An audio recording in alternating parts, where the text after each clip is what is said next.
What up? What up? Happy Friday. How you doing, Coop? I'm happy to be here. I'm blessed to be here. We all vertical. That's what it is. Let's get it. Let's get it. We got a Yeah. whole lot to talk about today, man. Future, the best rapper alive, dropped today. Oh, that's who he is. Oh man, I want to get right into it, but for the people that are coming in the room, I want to make sure people are able to get in the room too, because I don't see anybody in the room right now.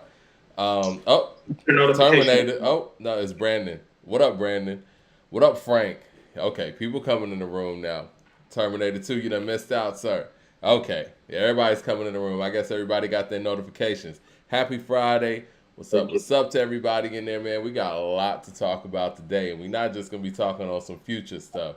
We're gonna be talking about the whole game. We're gonna talk about this Nas, Stevie Wonder, and PJ Morton collaboration too. Beautiful collaboration. We're gonna talk about Pusha T's new music video for "Call My Bluff." We're gonna talk about the city, what is not City on Fire, but "Let It Burn" Future and Kanye video.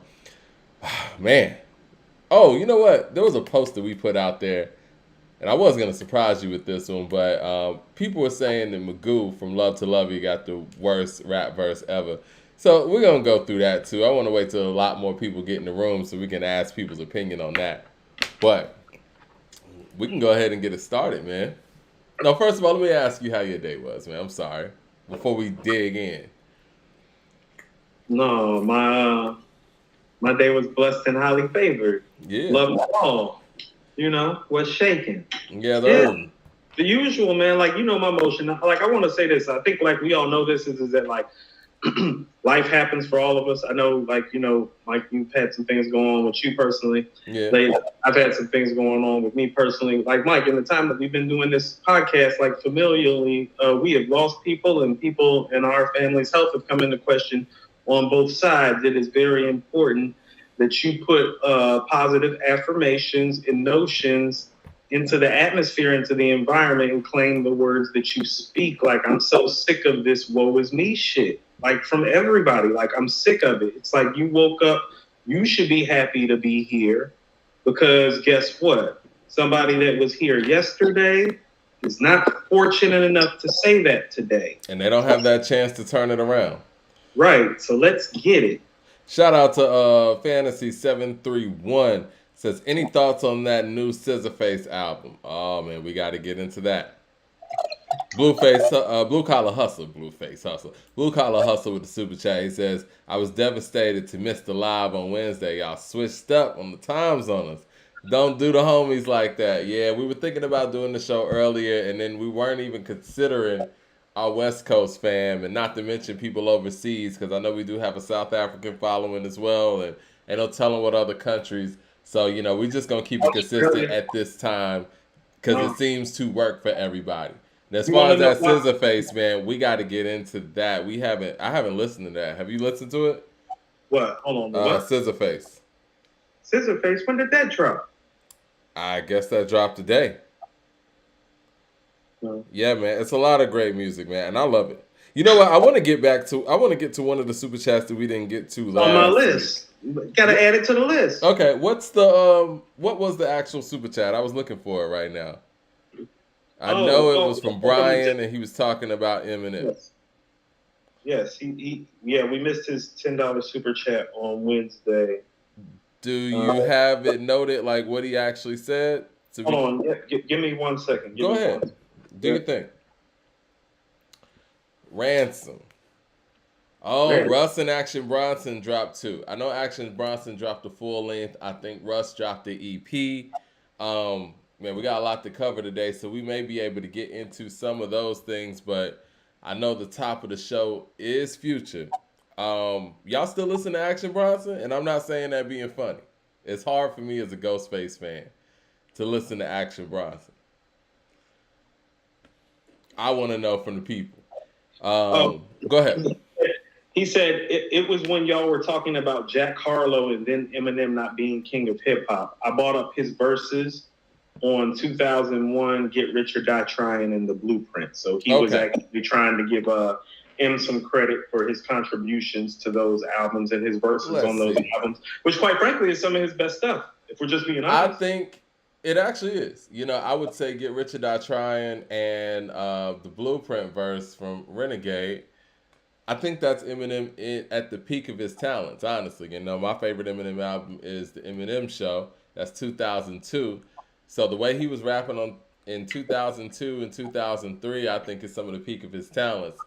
I think 2001, no pun intended, the Dr. Dre album. Is this? Do you think he was the MVP of that album? If he wrote The Watcher, He wrote The Watcher. I Straight up. mean, don't you think The Watcher is probably Dr. Dre's best mic performance? I think so. Times is changing. Young niggas is aging. Becoming OGs in the game. Yeah. And I was thinking the other one. This is how deep Dr. Dre's shit goes. Is that I was thinking to find a better Dr. Dre mic performance begin to end, you got to go to Keep Your Heads Ringing, which I think is the DOC, and then Express Yourself, which is Ice Cube. I knew you were gonna say Express Yourself. I think Keep the Heads Ringing was what is his name? Sam Snead, I believe. Oh, Sam Snead. Okay. Yeah. Blue Collar Hustle with one of them light skinned Shalimar looking. You know who Keep Your Heads Ringing really sounds like? It really sounds like Kane. Honestly. I can totally see that being that Kane. Just the way that he was coming with the punchlines on there. No. The way that he's hitting the punchline too, it's very, very, very Kane-ish. Very 1991 Kane. Yeah. Yep. Shout out to Blue Collar Hustle. Excuse me. He says shout out to Pusha T. Highest acclaimed rap album of the year to date, and his first #1 charting album. Drake Somewhere Crying, Blackface Tears. You know, we're gonna get into Drake a little bit too. And I'm glad Pusha T got that #1 spot. Congratulations to him. But, you know, next week is going to be all about Future.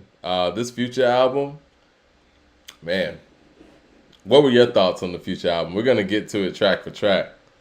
Hold on, yeah. So we're just getting right to it. Hold on. What was that album that Fam was bringing up that we need to listen to that came out? I need to put it on the list. Talking about Russ or you talking about Scissorface?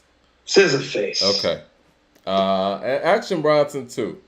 Does anybody know that Alchemist do production on the Action Bronson? I'm going to look up the Action Bronson. Of course he did. There's no way that didn't happen. Right. Well, yeah, 2001, Dr. Dre, Eminem might be the MVP of that album. I think Hitman makes a really good case, too, because Hit was all over that album. I'm not really counting Mailman. We don't really know. See, on the mic, I guess I have to give it to Eminem because you got Forgot About Dre on there, which is a huge record for that album. Mm-hmm. But I truly believe if we talk about like the songs that have lasted the longest, obviously it's Still D.R.E. in next episode. So that's where and then you got Snoop there. So without Snoop, what are those songs? So it's funny that we're having this conversation because part of we feel like the struggle with Eminem songs, even the great songs, are the staying power of the songs. Well, here is where when we're talking about, well, is he the MVP of 2001? And it's like, well, on a technical and fundamental level, like he kind of should be. But once again, we have the staying power of things. And part of what matters in music most is the legacy of the music in terms of how it reverberates. Snoop shit sounds most classic on 2001, doesn't it? The songs that Snoop are on are the most classic and the most replayable songs. Are we wrong? I mean, the proof's in the pudding. You know, I see. It's so funny, man. You remember when 2001 came out in 1999? By the way, that was my senior year of high school, actually, and so when that shit dropped, it was first semester, man. It stopped everything. And I remember when Still D.R.E. dropped because, you know, regardless of how people want to rewrite history, that Aftermath album and Been There, Done that shit happened. Like, it really did happen. And people thought Drake was kind of done for because he hadn't really given us anything as far as, like, him on an individual mic performance level, really since California Love. And so when that happened, Snoop was a big part of that song getting that kind of like, you know, those two guys back together. It felt like a resurgence of something. And I remember that song being like huge in the streets. MTV played it, but it feels like that song got a whole new life. Like I feel like that song might have been the least successful at the time, but somehow its aura has grown over the years where now it's really Dre's flagship song, which is wild to me. You want to know what? And I think it's one of the best hip hop records ever made, by the way. It is. Yeah. Because you want to know what? It's a low key. It's a "Mama Said Knock You Out" type of comeback. It is. Song.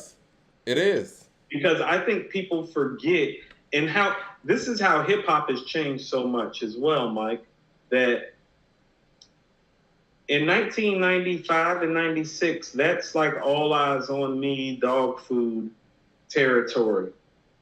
And by 1997, in the summertime, you have, Firm stuff, and then Dr. Dre presents the Aftermath stuff. Like I think early '98. I think I heard East Coast West Coast Killer like February, like the following year after the Firm album. And I actually like that song too. It's a great song, actually. Like Be Real and Nas's performance on there is actually pretty dope. You got Be Real, Nas, KRS, and Scarface. This is a dope record. Jeez. I like East Coast West Coast Killer. It's a dope record. Yeah. But here's the reality of the matter. Were people feeling that coming from Dre? Nah. Exactly.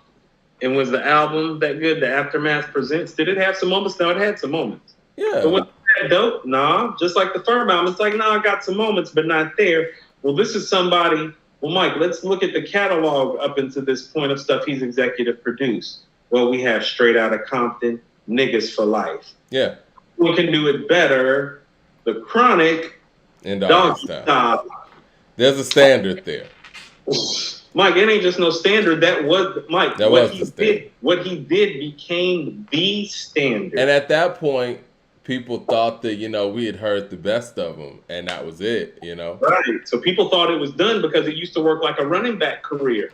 They said Face wasn't on that song. What song am I thinking about? Been There, Done That? No, Face was on one of these. He was either in the video or something. I'll look it up.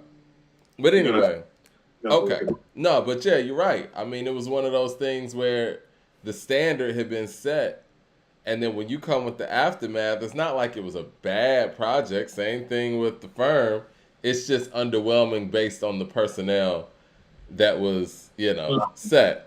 Now, the other album that was mentioned in that super chat was, I'll get the blueprint out of the way real quick. Renegade shouldn't be on the blueprint, and I think we all know that. Now, it's not that Renegade is a... verses. He's talking about verses, though. He's not talking about placement of songs in the super chat. He's talking about the verse itself. That's why I was like, no, he's talking about some of his best stuff. Okay. I guess I feel like he was talking about 3 classic albums in Eminem's, I guess... Contribution to those. Yes, thank you. Eminem's contribution to those classic albums. Well, he said specifically in the super chat, he said, I bought up his verses on 2001, Get Rich or Die Trying in the Blueprint. Did you like his verses on, I liked his verse on Don't Push Me. But I really wasn't a fan of that first song that Patiently Waiting. I really wasn't a fan of Patiently Waiting. I don't know if it's the beat or what.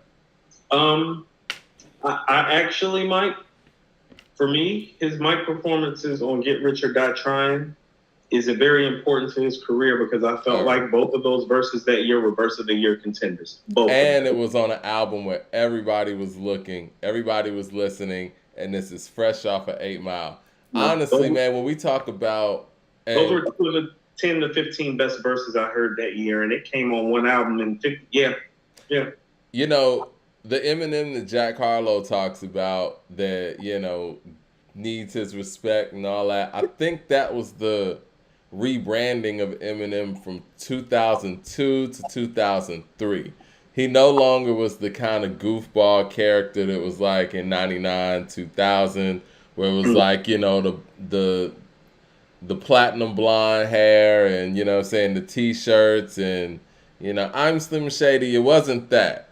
8 Mile, they made him a serious figure on an MC level. And I think that is the aura that stuck or that they want to stick the most. Like we're probably when he gets inducted into the Rock and Roll Hall of Fame this year, because it is gonna happen. We're gonna see B Rabbit on stage. That's what we're gonna see. We're not gonna see Slim Shady on stage. Oh, I get what you're saying. Okay, I got you. That's the lasting image. Like when we talk about like Elvis or something, there's a lasting image you get of Elvis. Right. It's not Elvis in the 70s. You know what I'm saying? And I think the lasting image of M that we're gonna get is the B Rabbit image in a Scully. Mm-hmm. We're not gonna get the image of, you know, like what he looked like in the Real Slim Shady video and stuff like that. Here's why branding is so important, and it's funny that you bring up the Scully. As soon as you said B Rabbit, I thought about a kid in a Champion jacket and a Scully.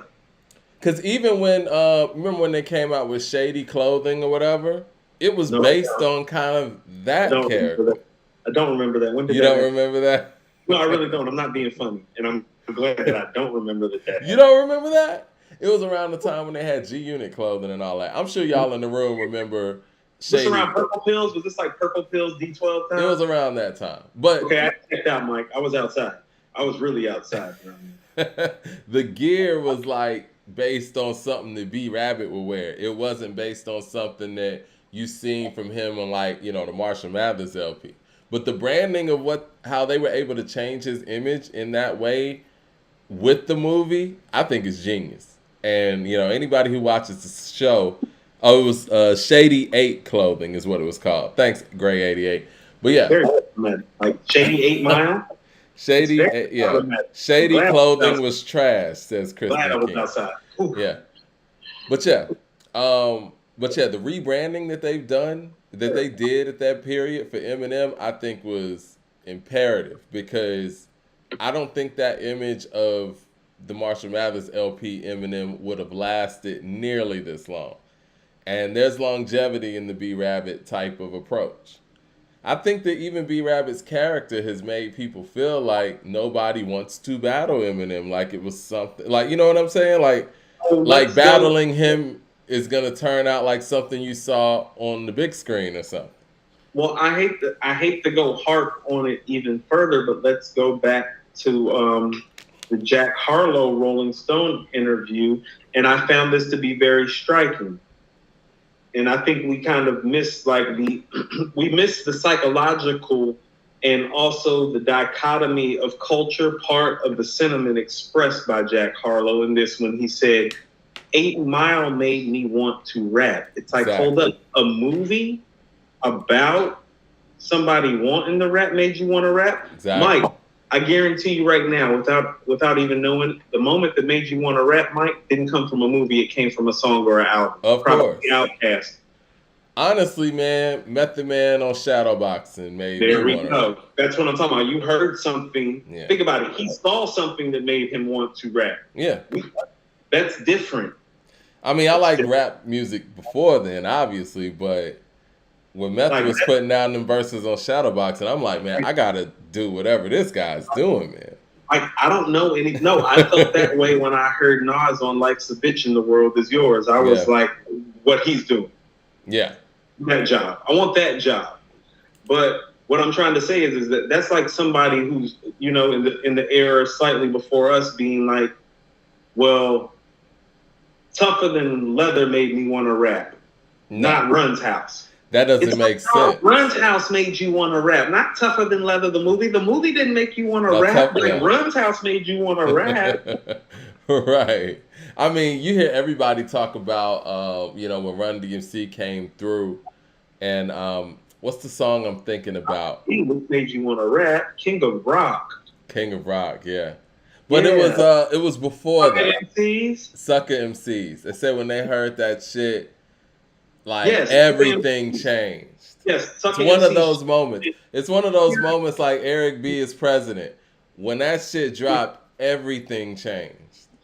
Like, oh, okay, we were doing this, now we're doing this. Yeah. Shout out to our man with the super chat. He says, are y'all gonna review Cypress Hill's new album, Back in Black? The album was produced entirely by Black Milk. We definitely got to check that out too. I like Black Milk a lot. Where's Muggs? Good question. It's on my list. Good question. Okay, let's get to this future. Muggs produced 5 albums last year. We didn't get a chance to cover it, like I said. Muggs executive produced, and did production for 5 albums last year for separate artists. So maybe we need to add a show, man, because there's so much to cover. If y'all gonna rock with us, if we add another show, y'all gonna rock with us. Yeah. Okay, well let's get to this future, man. For so long. What's that? I said the album list and stuff. Like I love it, man. I love the fact that people are coming out with so much work, man. That's gonna make this next yearbook even better. And then people will have the collection of 2020. What's that? I need people to subscribe to the page. Listen to me. Coop needs help. We need help. Definitely. Subscribe to the page because we need to we're gonna have to bring more people on at some point. And people are saying we need to review the Ransom album, so we got to add that to the list too. The album? Yeah. It's ridiculous. Yeah, I love it though, man. I love it, and we're gonna cover it all. Ransom's getting bumped up on my list. That's getting played this weekend. Yeah, so make sure that y'all subscribe to According to Hip Hop on YouTube. Hit the bell icon so you know when we're going live. And we're about to jump into this future real quick. Ransom, man, shit. Yeah, we got to check all of that. So, when you heard the future, I never liked you. What were your thoughts? I was thinking this shit slaps. And then I was thinking to myself, where did this shit slaps come from? Because this albums like this is where it came from, is what I was thinking. Well, Kevin Durant of the Brooklyn Nets said Future continues to establish himself as an all-timer. Is that what Kevin Durant said? Yes.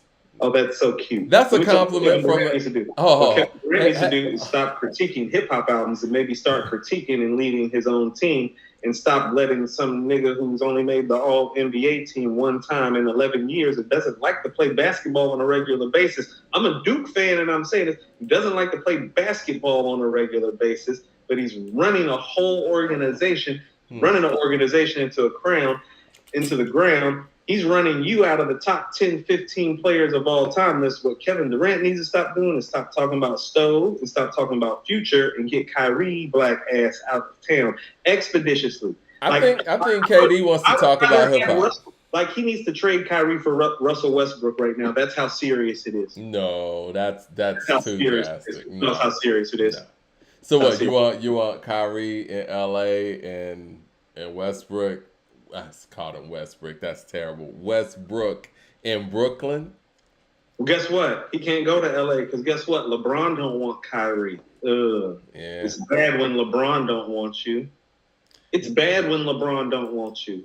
LeBron okay. He's like a homeless shelter in Atlanta. He takes everybody. Takes everybody that he can, but he doesn't want Kyrie anymore. So that's what Kevin Durant needs. So you don't think KD's a all-timer himself? Where would you put KD all-time since he is calling Future an all-timer? Objectively, I would probably put him right after Isaiah and before Steph. So that would have him at 12. Is that where you got him? Yeah, because I'm thinking Mike, LeBron, Magic, Kareem, right? What's that, 4? Yeah. I'm going to hit you with something at number 5. It's actually Tim Duncan at number 5 because he didn't have a Kobe or a Shaq. How about that?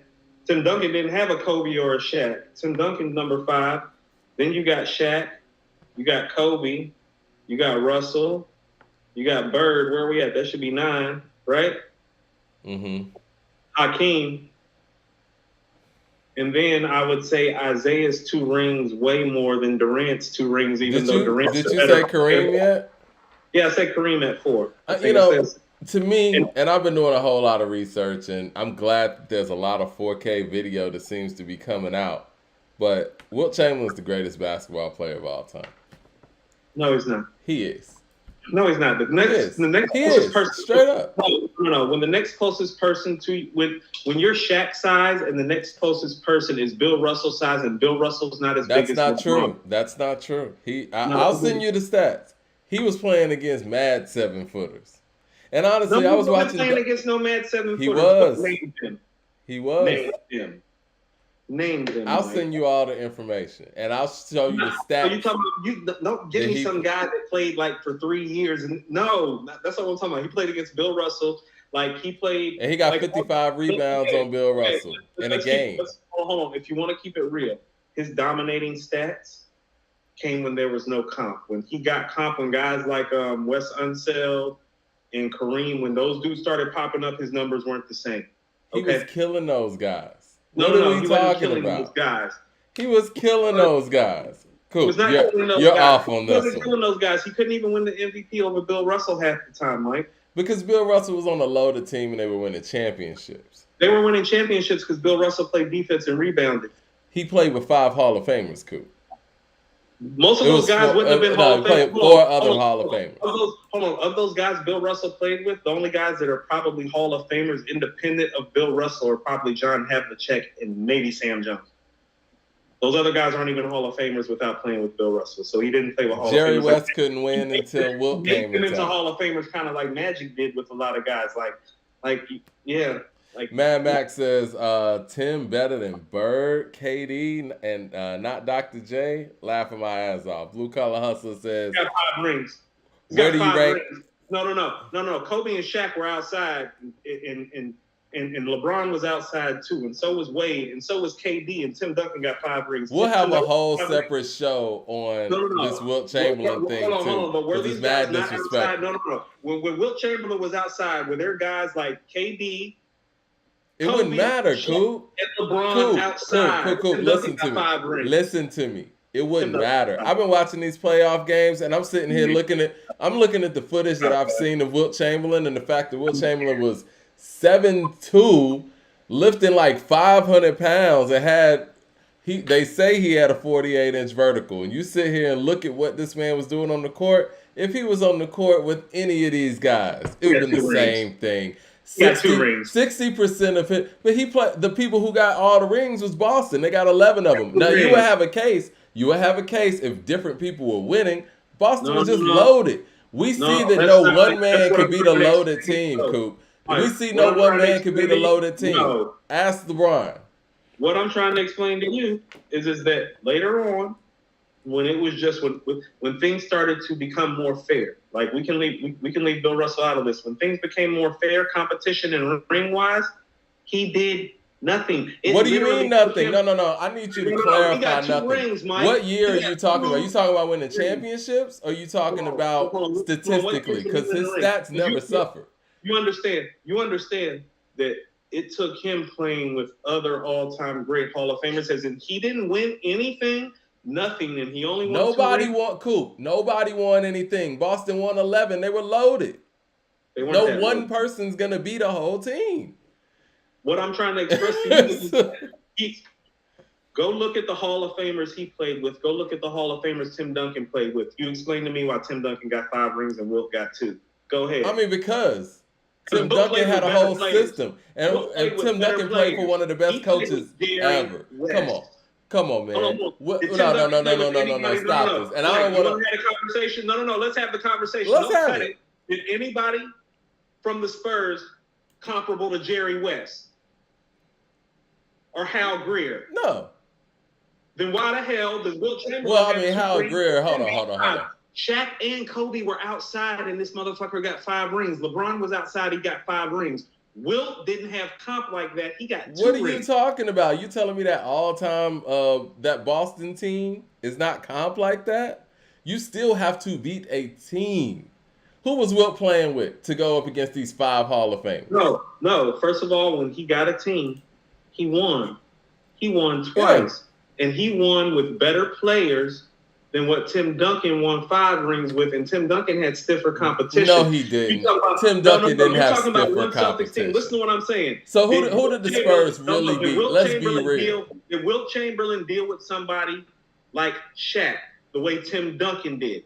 A Kobe, a LeBron, a Durant, a Dwayne Wade. Go. Come on, man.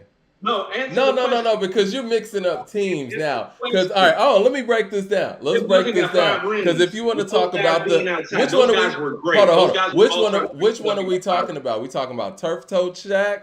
Are we talking about Kobe, who didn't want Shaq on the team anymore? Are we Okay, talking about Are we so- talking about Wade and LeBron, who had to deal with Kawhi over here playing with? Because Kawhi was the MVP, right? You can't sit here. No, let's not sit here and act.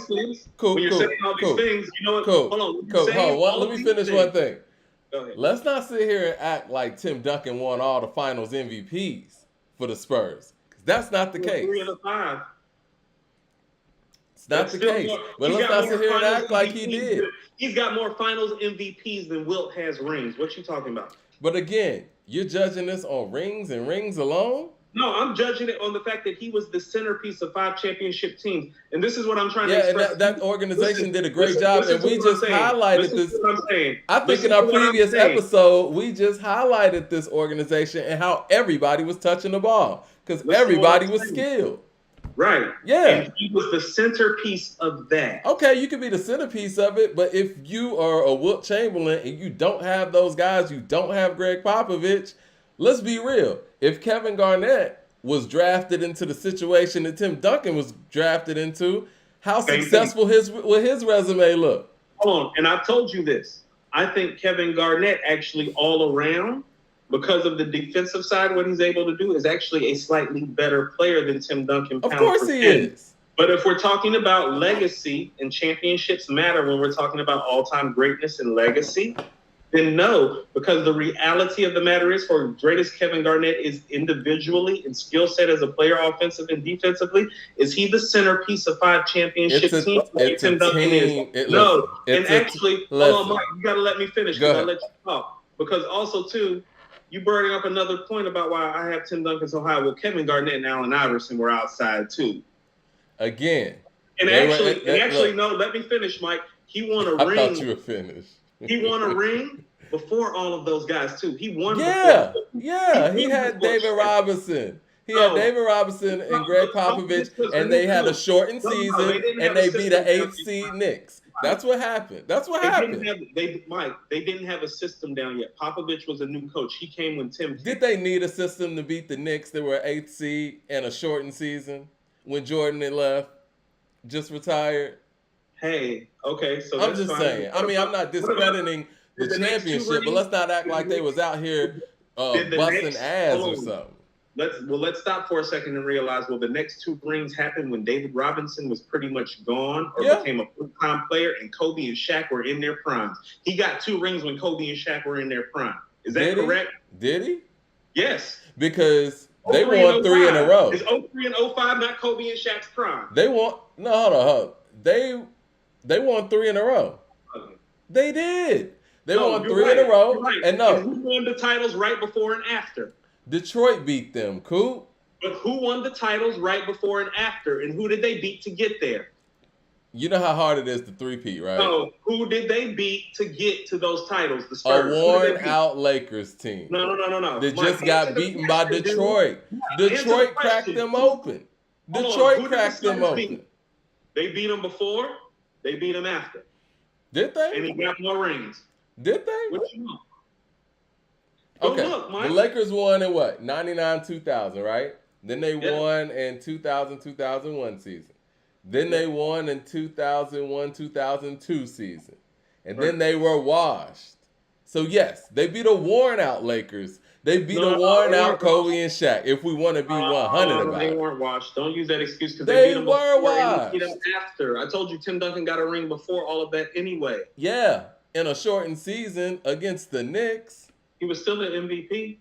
And Patrick Ewing was washed, right? You don't take away LeBron's bubble ring or LeBron's other short season ring. Listen. This is what I'll say. This is what I'll say about the bubble. I forgot all about the bubble.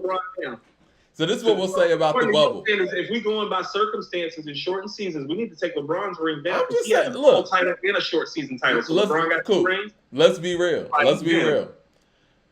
You win the bubble, and the next year you're not even in the playoffs. So, yeah, that makes the bubble look real legit, right? In a short season title, the Heat won on a short season. The Heat, one of those titles is on a short season. So we taking 2 titles away from LeBron then, right? According to your standards. So LeBron's not the second best player. I didn't say we're taking anything. You win. If we're we got to take into consideration. LeBron down. we got to take into consideration. So if you knocking Tim, we knocking LeBron. Okay, I'm cool with that. So guess who goes up higher? Tim, Magic. Because if that's the case, if we taking 2 of LeBron's rings away, we only taking 1 of Tim's away. Tim still got 4, so we can put him still in the top 5, not LeBron. Let me get to the super chats real quick. I'm gonna get to the super chats real quick, and I'm gonna make my final MVPs point. You know how many MVPs Shaq and Kobe got? They got 2. You know how many Tim Duncan got? He got 2. You know how many Finals MVPs Shaq and Kobe had together? They got 5. Duncan got 3. Like, he almost has their career by himself. We're having this conversation about Wilt Chamberlain. He shouldn't even be in this conversation. Yo, you tripping. You're mad disrespectful, because the only thing that you can only thing that you can say about Wilt Chamberlain is the championships. And I think that we all could. No, let me finish. As soon as somebody comparable in height along, which was Kareem, he got dominated. Cool. This is the thing. Kareem played while Wilt was there. This is my only point. This is my only point when it comes to this. Is the fact that it takes organizations to win, right? And certain players don't get really good organizations to play for. Allen Iverson's one of them as well. But Wilt Chamberlain did not have the system of a Popovich. They did a great job in San Antonio of getting the team around Tim Duncan. They did great with that. And honestly, regardless of how Michael Jordan felt about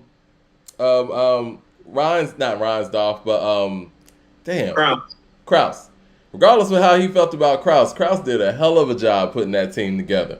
They did a great job getting Scottie Pippen. Did a great job trading to get Horace Grant in the situation that they did. Getting Rodman when he got him. Scouting out a Tony Kukoc.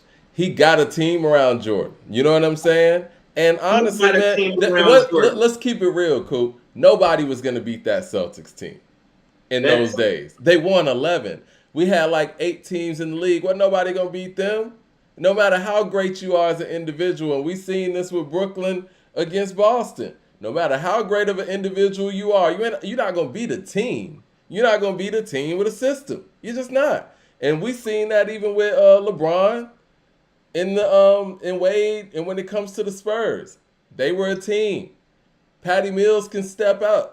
Anybody could step up when you got an actual team, when you got a system. You're not going to beat a team. And that's the only thing that's the only thing you can say about Wilt. It's not like Bill Russell was out there beating him head up. Bill Russell had a team. Okay, so when you're saying that, let's stop for a second. We are so off course. We are. And no. But since you took it there, we're going to talk about Bill Russell right quick. First of all, Bill Russell, from high school to college to the pros, played in 21 elimination games. Do you know what his record is in those 21 elimination games, Mike?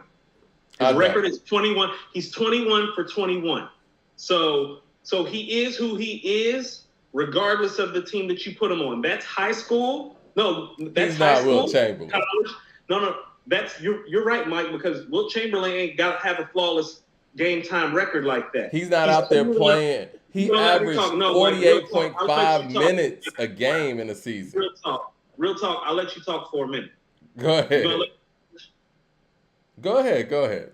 In high school, in college, in the pros, this man is 21 for 21 in elimination games. The proof is what it is. Your record is what your record says it is. So you can talk about Wilt Chamberlain's greatness. Greatness is marked by how you do when the moment matters most. And when the moment matters most, from the time this man touched a basketball from high school to college to the pros, he was 21 for 21 when it matters most. Wilt's record is nothing like that. So he's not Bill Russell. Let's get that all the way together. I disagree. 100%. It's a team game. So you're not going to let me finish. There's a difference between being a stat padder and being a winner. Okay? He wasn't a stat padder. He did what he had to do. You can't stat pad. I can't even talk. You can't even stat pad rebounds. If you get, he got 55 rebounds right in a now. game. You're supposed to be letting me talk. So when you're saying you can't even talk right now, you were actually supposed to be letting me make my point. I thought you were done. Let me get to these super chats real quick so we can move on. Yeah. This is a whole separate show. I need to have my research and everything together for this, because this is going to be an ongoing thing. I see, because Wilt's that guy. Mad Max says, Coop, stop watching Tim Duncan lose to an 8th seed and get waxed by Zach Randolph. And Timmy never won back-to-back. Love Timmy, but he's not top 5. He never won back-to-back, but he won back-to-back MVPs. Right. Man says MJ, Kareem, Magic, Shaq, Tim Duncan, Kobe, Bird, Wilt, Bill, LeBron James. I like that list. Good list. Another Mad Max Super Chat says, oh, don't bring up Allen. I can't shoot 40%. Most overrated player ever. Woo. It's very disrespectful. Another one from Mad Max. It says, Coop, all LeBron chips are suspect.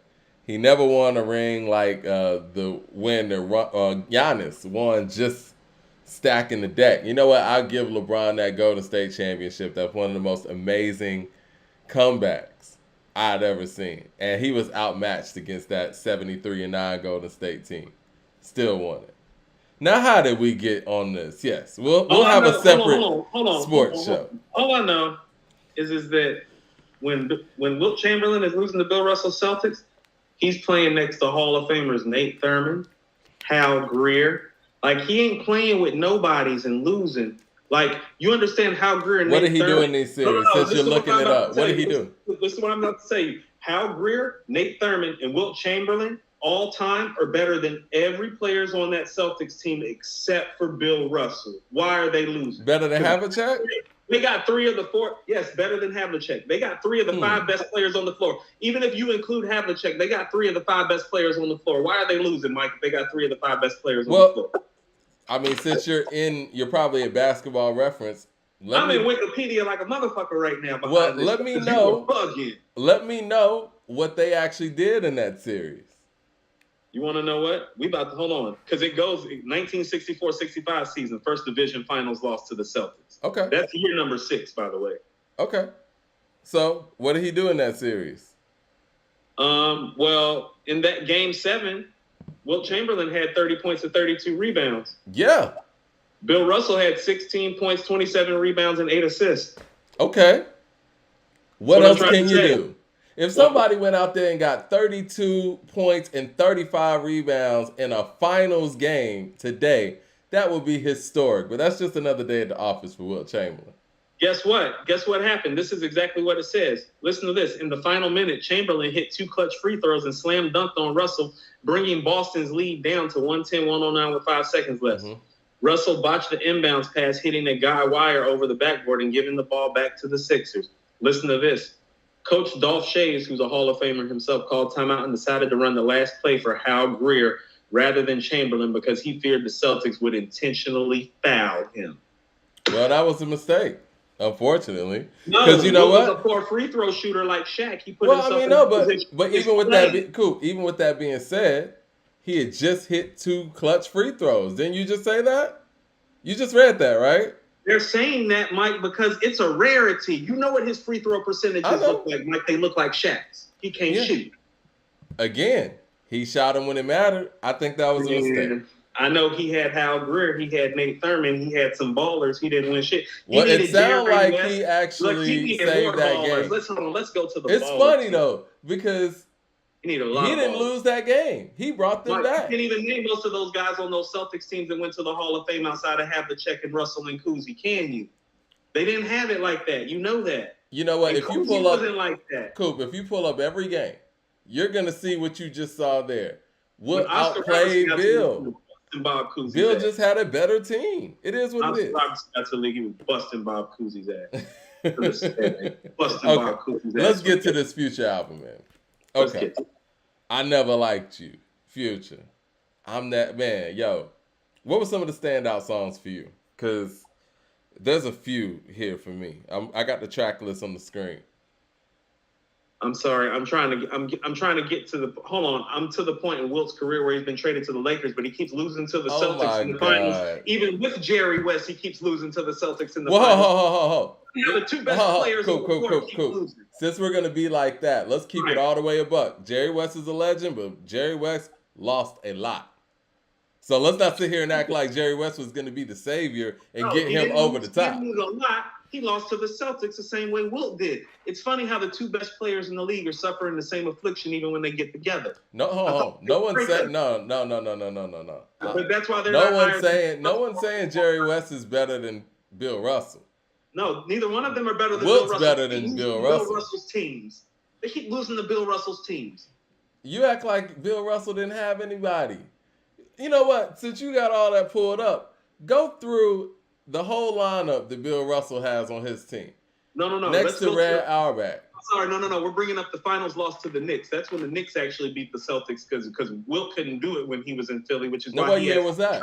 What year was that? That's 69-70. Yeah, he's still losing finals all the time. You hear what you're saying? Finals. Yes. Oh, there we go. Here's that second NBA title. Whew, took a long time. He got drafted in 59, got to that 71 season before he got the title number 2. Took forever. We got spam in the chat, man. If some of our moderators could take care of that, we'd appreciate that. Now, here's what I'll tell you. You know what? His greatest feat might be that he beat Kareem and Oscar's Bucks to win his second title. Now, that's big. If you want to give him something, if he played Kareem in the finals and won 4-2, that's pretty big. That's big. It's a team game, and again, that's kind of where I want to leave it. No, that's the first time he was the best player on the team, and they actually beat the other best player on the team. Is what I'm saying. He's getting his ass whooped. Other than that, Mike, getting that ass whooped. See, I think that how to get their ass whooped. Well, how can you take L's and get held up high? Jerry West would be in the top 10 if he won more.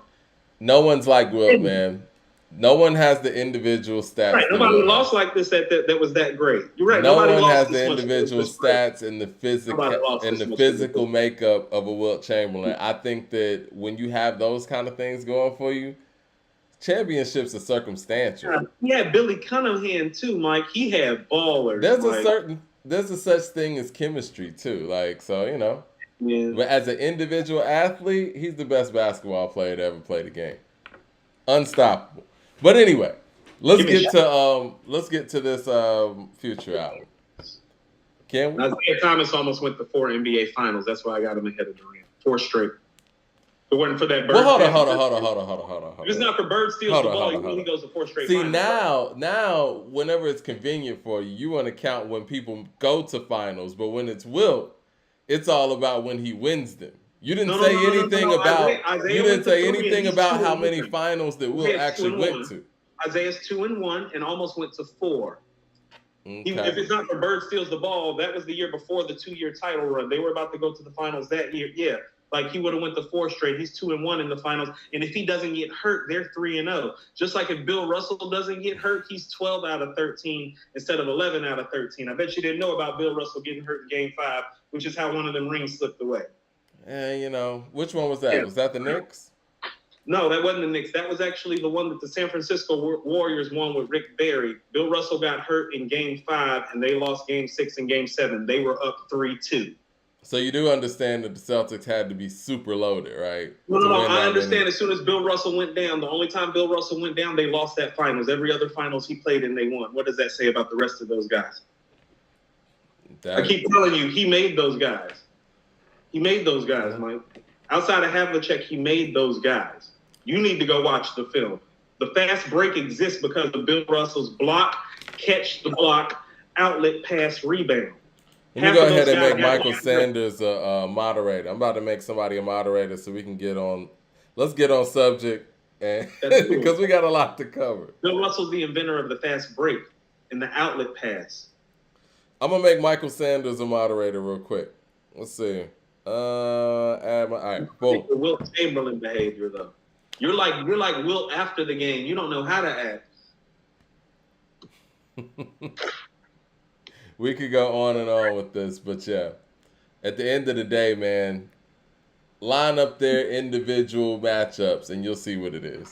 Anybody out there who's looking, you can easily go to Basketball Reference and see what the stats look like when Wilt and Bill Russell faced one another. Right. That's what it is. Go look at those wins and losses. But I'm just saying, wins and losses are a team thing. No. Wins and losses are what you play for. Again, wins and losses are a team thing. That matters most. You understand everybody. But those are a team thing.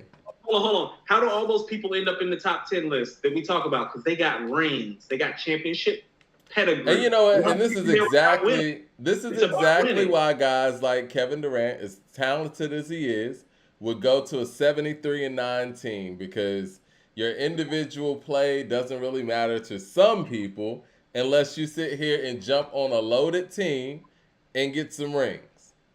Shalimar needed him in the worst way, Mike. They needed him. They needed a new lead singer, and they just chose the brown skin nigga. I'm very proud of them. I think Shalimar needed a new lead singer. It matters how you win too, but it's like I think That's you why hold. I think you hold championships in a different stratosphere than I do. I think that the individual talents of a player, I mean, you can kind of see in a vacuum that, it's different. You can assess the individual player and assess their actual competition as opposed to sitting here just counting up the rings. I think just counting up the rings can be kind of lazy. Okay, so if we're going in, if we're doing, first of all, counting up the rings is not lazy, Mike. It can be. Now, if you're Michael Jordan and you three-peated twice and you got 6 finals MVPs, and I mean, it is what it is. But a lot of these guys, that's not their reality. Stop handing out participation trophies. Winning matters. Okay. I'm not handing out any participation trophies. I'm just saying that. I'm just saying when you're on a loaded squad and you beat. And there's losers. No, like I said, if you're on a loaded squad and there's a guy on this other squad that's outplaying everybody on this loaded squad, it is what it is.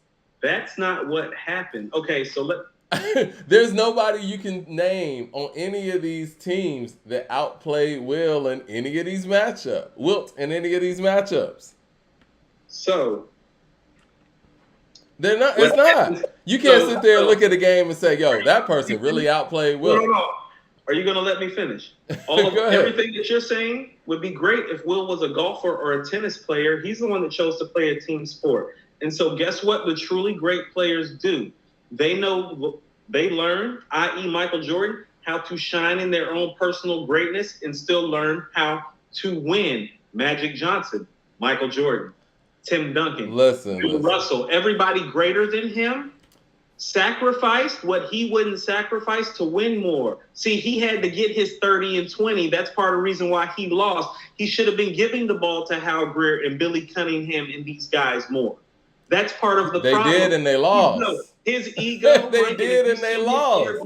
You just read a situation where they did and they lost, right? No. In a game 7. I ran a situation where he had 30 points and 32 rebounds and they were still down by a point. No, you read a situation where he hit 2 clutch free throws and got them back in the game. And the coach called timeout and gave the ball to somebody else, like you said, and they lost. But listen. He had 32 points and 30 rebounds and hit 2 clutch free throws. Mike, what was the score of the game? Was he winning? Yes or no, Mike? Was he winning after he did all that? So you don't think that he shared the ball enough? Because he did. No, let me finish this. He did lead the league in assists at one point. And that's when he won. No, if you actually look, if you go look at his career, if you look at the 2 rings he won, and if you look at the times when he competed and went to the finals, it was when he actually started sharing the ball. Because even he realized that all those 30-point, 30 rebound games and all those numbers, they were leading to a lot of losses, Mike. Even though he had 30 points and 30 rebounds and hit 2 clutch free throws, he was still losing by a point. Bill Russell made a mistake, and he was still losing by a point, even though he had done everything perfect up until that point. It wasn't until he learned how to pass the ball that he started winning, and then he won twice. And again, you're not going to factor in the fact that he actually did that and had the ability to do those things? I'm factoring into it. So you got KD over him? So, and here's exactly why I'm going to factor it into. Actually, let's get into why I have Isaiah over KD and him. Because, Isaiah's 6 feet tall. He got the same number of rings of both of you guys. You guys are damn near 7 feet. So that's Isaiah. So your top 10 is predicated on rings and rings alone. No. I'm saying is that when somebody's 6 feet tall is the leader of 2 championship teams, and when somebody's 7 feet tall is the leader of 2 championship teams, and this game is predicated off of height, you need to go look at the work. And when I look at the work, Zeke put in the work because he played against 2 other top 10 players in their prime and still managed to make it to 3 NBA finals and beat both of those guys. Well, based on your criteria, Coop, I think you should have Bill Russell much higher. the way that you break this down and what you hold important, you need to have Bill Russell much higher because he actually should be number one on yours. No, I said objectively, if we're talking personally, I actually have Bill Russell number 3 because I believe winning matters. Fuck that other shit people talking. I hate this. I believe winning matters too. Yeah, no. It matters a lot to me. So it's like Mike, Magic, Bill Russell on mine. I got Bill Russell ahead of Kareem on You mine. should have Bill Russell ahead of Magic too. No, Magic too special. He's more of a winner than Magic and Mike. Technically, yes, but no, not really. Because here's the thing: Kareem didn't become a winner till he had Magic. Magic made other people winners, and Mike is Will. No, I said Bill. No. What I'm trying to tell you is that Magic made other people winners the Kareem same way like winner. Bill did. But I think he was better at it. He just played tougher competition. Bill Russell still played lesser competition, just like Wilt did. Let's not get it confused. Wilt and Bill Russell played lesser competition, Mike. They didn't play the competition Magic played or Mike played. So I put Magic and Mike up higher because of what they're able to accomplish with their 6 rings and their 5 rings. I'll tell you this, and I love Michael Jordan. I think that Magic played in a much tougher decade when it comes to, just individual teams. Yeah. Jordan didn't have to face a Boston Celtics team with McHale, Parrish, Bird, and Dennis. He didn't. He didn't have to face a team with Magic and Kareem and Worthy. He didn't. No. When he was winning, rather. And Detroit, we saw how that panned out when they did play. Now, obviously, this is a premature Bulls team, but if you want to start weighing in all of those things, I think that you're leaning more towards Magic and Kareem being that. And Kareem was a winner before Magic. And Kareem in high school and college, they didn't lose a game. Not in the pros. He won 1 ring with Oscar Robertson. They went to 4 straight conference finals while he was the best player in the league, and they couldn't get over the hump. They went to 2 finals. One of the ones he lost to Wilt. In 4 years with Oscar Robertson, Kareem went to 4 conference finals. He lost 2 of those conference finals, went to 2 NBA finals, lost 1 of those NBA finals, walked out with 1 ring. He got the other 5 rings with Magic. He doesn't get another ring if he don't have Magic. It took him playing with 2 top 5 point guards for him to get his 6 rings. But the gap, go look at Kareem's career between Oscar Robertson and Magic Johnson. You know what it looks like? It looks like Wilt Chamberlain's early career. Bunch of numbers. It don't mean nothing. People are saying y'all don't really want to talk about this Future album. Mad Max says, Mike, Wilt's not Bill. Wilt wasn't clutch. Wilt was a stat pattern. 2 and 4 in the finals is pathetic. All right, let's get to this Future album, man. And I have him right after Curry, because Curry went to 5 straight finals. Some shit Wilt never did. So a KD tweet got us this far. Anyway, KD said Future fire Kyrie. That's where we really at. Fire that nigga. KD says Future continues to establish himself as an all-timer. What do you take from that, and what did you take from this Future album as far as like legacy? When I heard this album, I almost felt like Future had been disrespected.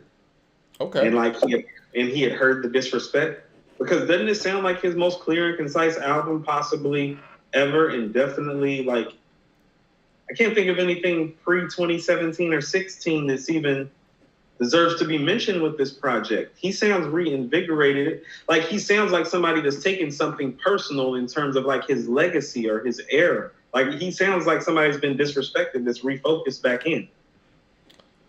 I don't think that there's anybody in this era of time that can seamlessly make street records and radio records in the way that Future is able to do so. He's able to make anthems at will. He can collaborate if he wants to, because he doesn't have to collaborate with anybody. I think the collaborators need him more than he needs them, i.e. Drake, and we'll get to that in a second too. Mad Max says, what did Oscar win before Kareem? We're not going to go backwards, guys. We're not going to go backwards. Somebody said Future is better than Will. And that's why Oscar's after Will. Hello, message. Oscar got 1 ring. Notice he didn't make my top 15. I want to get to this part of the checklist. Play a team sport. You play to win. You don't play to be happy and pad stats, motherfuckers. Hello. It said Future's better than Will. Okay. Damn right. Got more rings.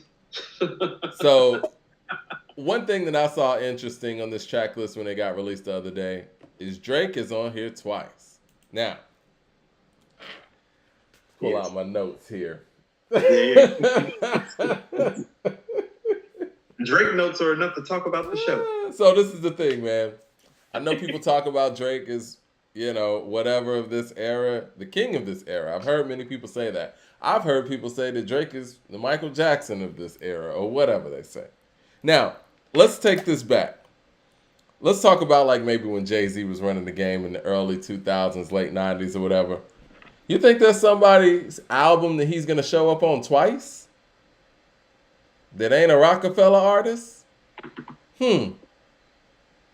I didn't know you were gonna hit me like that, Mike. So you the man, right? And so your last couple singles, you need a Future on them, okay? Way Too Sexy or whatever. Future, you need that. D4L, you need a Future for that. Life is Good, need a Future for that as well. Boom. Some of the stuff that you put out is really not connecting like that. Okay, let me jump on Future's album twice. And they did the predictable, let me do a slow song and let me do a club song. Now, more than likely, obviously, anybody who collaborates with Drake, it's going to help their streams, right?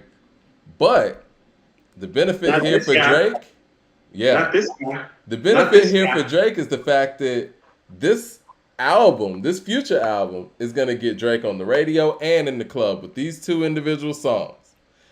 The way that they approached it, Future, listen, man, Drake needs Future. Hold on. If Future didn't exist, Drake wouldn't have any more hits out here. Hey, Mike, I'm gonna let the Bill Russell Wilt thing go right after this though, because my boy Andrew just hit me with something because he's watching who I do the Mirror Music podcast with. He said, y'all did all this without even addressing the shit that Bill Russell had to deal with as an outspoken black man in the 1960s in Boston.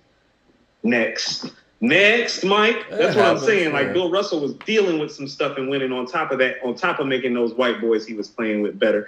But anyway, let's talk about Future making Drake better. Kind of like Bill Russell was making those white boys better because it's the same thing going on. It's great context. Future makes everybody better, but the person who benefits the most, first and foremost, is Drake. and see, the thing is, I think the even partnership is actually Future and Young Thug. There's nothing that Future really needs from Drake. That's the real, I think that's the real, like, fun, let's get together and really share ideas and thoughts and get it in type of vibe and collab is what goes on with Future and Thug. It's more organic. It's more, it's just more natural. But a lot of that, I mean, that's how, That's the, you could tell they would be collaborating together even if it wasn't major parties involved. I'm just going to keep it all the way above. And the Drake fans can feel however they want to feel, but Drake is using Future. Now, obviously, Future is using Drake for the amount of streams that he's going to get because anybody that collaborates with Drake is going to, they're going to do numbers. But it damn near feels like, is Future writing his stuff or something? Like, I don't know. Drake fits perfect for Drake is perfect for Future's for Future's toxic motifs, quite frankly. Like, Drake is perfect for Future's toxic motifs. You understand that? And I agree. You think so you would think that Drake is using Future, but Future is kind of using Drake too because he works well for the motifs that Future likes to put out because Drake smooths it over well. And I don't know about you, is it just me, or is not only is Drake's hits attached to Future, but his best rapping is attached to the songs that he's on with Future. It's like when Future's around, and that's why I feel it's like, well, is Future writing for him? Because it almost seems like his bar game lately is different when he's rapping with Future. Is that like a comfort? Is that a comfort place for him as an artist now? I don't think there's anybody that has been an elite MC or elite hip hop artist, let's say, that's had to lean on another individual that doesn't get the credit they deserve, like Drake has leaned on Future. If we sit here and look at it, you know what I mean? Well, he's not an elite MC, first of all. That's why I keep saying when people keep talking about him as this elite all-time great MC, they need to be talking about Wayne. Yeah, I agree. That's who the elite all-time great MC is out of that camp, out of this era. And I was listening to some of Future and Wayne's collaborations. Their collaborations are crazy.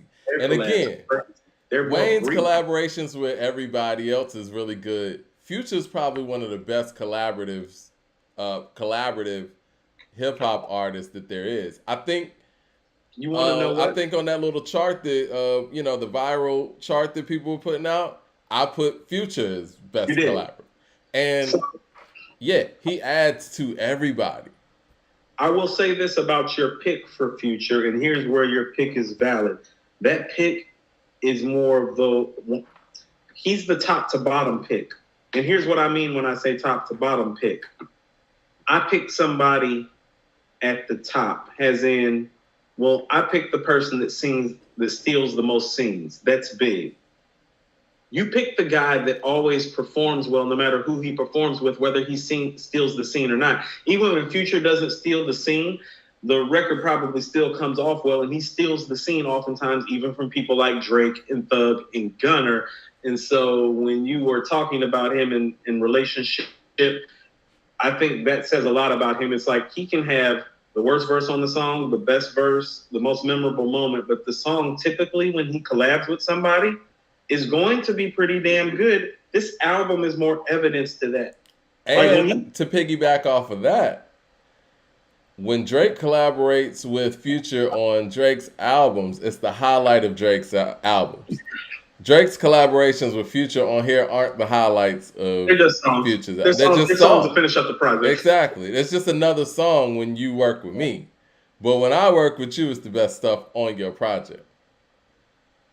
It's interesting. Now, speaking of which, I think that the highlight feature on here is Kanye's feature. I agree. And on Keep It Burning, they just dropped a dope video for it. And we're going to get to that in a second, too, because we're going to talk about Pusha T's music video for Call My Bluff. And we're going to talk about that music video and just contrasting of, styles and, what they're bringing to the table, which I think is an interesting discussion. But Kanye sounded reinvigorated because I think last week I sat here on this microphone and was talking about how out of it and uninspired Kanye sounded when he was rapping on Pusha T's album. Mm-hmm. And I was kind of thinking like, damn, man, like, is this going to be a continued downward spiral, for lack of a better term? And no, it wasn't. That didn't last long. That lasted for a week. Kanye sounded like he was ready on this album. And, I mean, from the intensity, the words, his delivery, they're an unlikely couple, but I like them together. And even though they worked together on Donda 2, which I still haven't heard, this song was dope. Shout out to Jay Short with the super chat. He says, how do you judge Future all time when he puts out so much material? What's a mixtape versus an album? It's a little unfair because we just ignore the mediocre where it counts for 90s artists.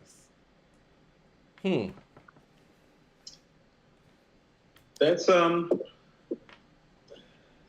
I get what he is trying to say. So we try to measure things on a scale and a barometer where it's like, well, you have to understand that it's like, well, those guys, let's go to Nas and Jay, for instance. No, they did a lot of running up to like Hot 97, a lot of mixtape stuff, a lot of Clue stuff, a lot of side stuff. And so you can still kind of weigh it on a certain level. Like, remember the Professional Part 2 that got, there's a Jay's rapping over the Who Shot Ya beat on the Professional Part 2. And you got Nas with Live from the Bridge. So it's like those guys were active with all the subsidiary stuff. It was just different in terms of the volume and in terms of the access. And so their albums are going to get weighed heavier because of that. Like, that's not our fault. That's just how the game goes. And we're not like sidestepping Future. Like, Future's not a top 20 rapper of all time to me, but is he one of the 20 most important rappers of all time? Like, probably. Yeah. His impact is crazy. It's crazy. Mike, you and I behind the scenes, we're doing the rundown of everybody he's influenced, who he doesn't mind still doing songs, whole-length projects with, giving a verse to, like, guys who are responsible for a movement the way that he is, and for a sound the way that he is, they're usually not comfortable sharing the mic the way that he is.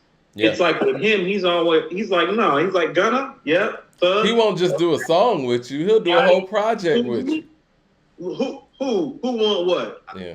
I got, because, and for me, I love that about him the most, because that lets me know how secure he is in his shit. And it doesn't matter if you're... It doesn't matter if you're new or established. He'll make a project with you. He did a project with Juice WRLD out the gate. I'm Future. Yeah. So what? He did a project with Lil Uzi out the gate. That's all-time great MC type of swagger. You know what I mean? It don't matter who the other guy is. I'm Future. Yeah. So let's go. Uzi want to do a project? Let's go.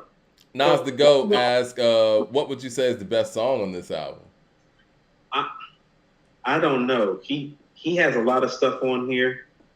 Keep It Burning comes to mind. The beginning, 7:12 p.m. with the Kill Jill inspired still intro came to mind, because he goes in to start this album off. Like, he lets you know that this is going to be a rapping project from him, even if it's Future style of rapping, it's going to be a rapping project. 7:12 p.m. lets you know that. Mm-hmm. Keep It Burning, dope. Puffing on Zooties. Yeah. The Love You Better, I was like, this is the epitome of why why Future makes all the toxic memes. Like Love You Better is why Drake and Future are like the toxic guys of this culture. Chickens is dope, but Voodoo and Holy Ghost just kind of got me. That's where this album turned for me. Mm-hmm.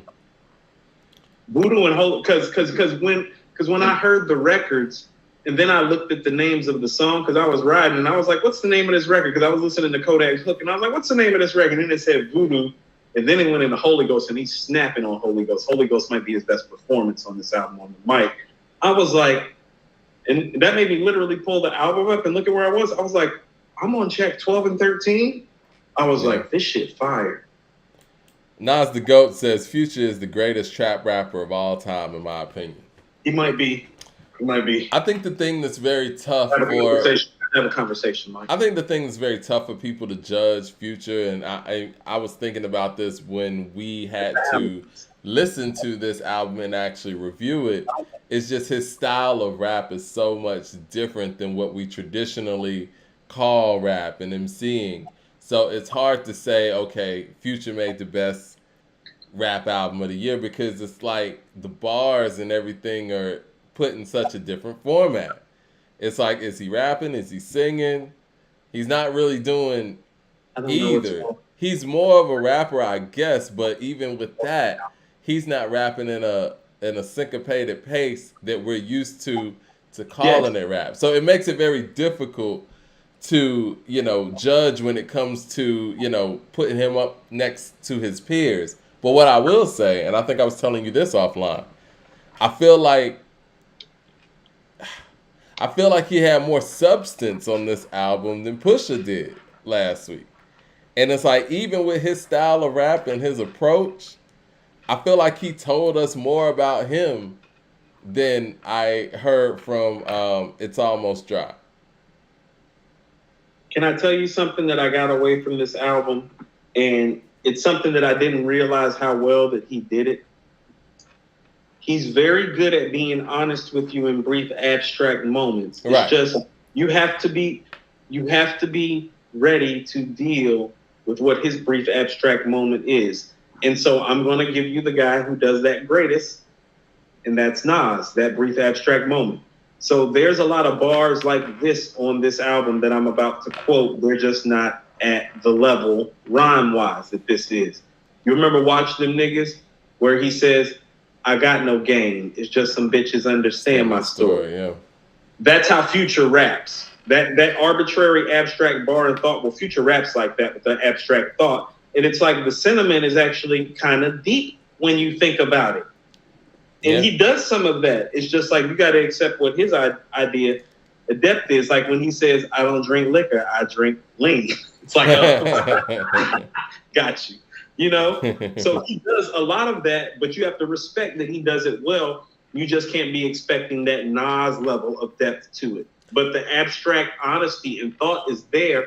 And so I get what you're saying, because he gives you that abstract thought and peers into his soul more than Pusha does. Because, like I told you, outside of Brambleton and Smoke and Shine the Coop, you really don't get that poignant, in Malice's verse, you don't get that poignant insight of what the dope game really means. That's why I love Smoke and Shine the Coop, where he's like, the dope game ruined my youth. Those are those abstract moments that I was looking for him to pontificate more upon, you know? And he does it on Brambleton. You know, if I never sold for you, then I'm 95% of who.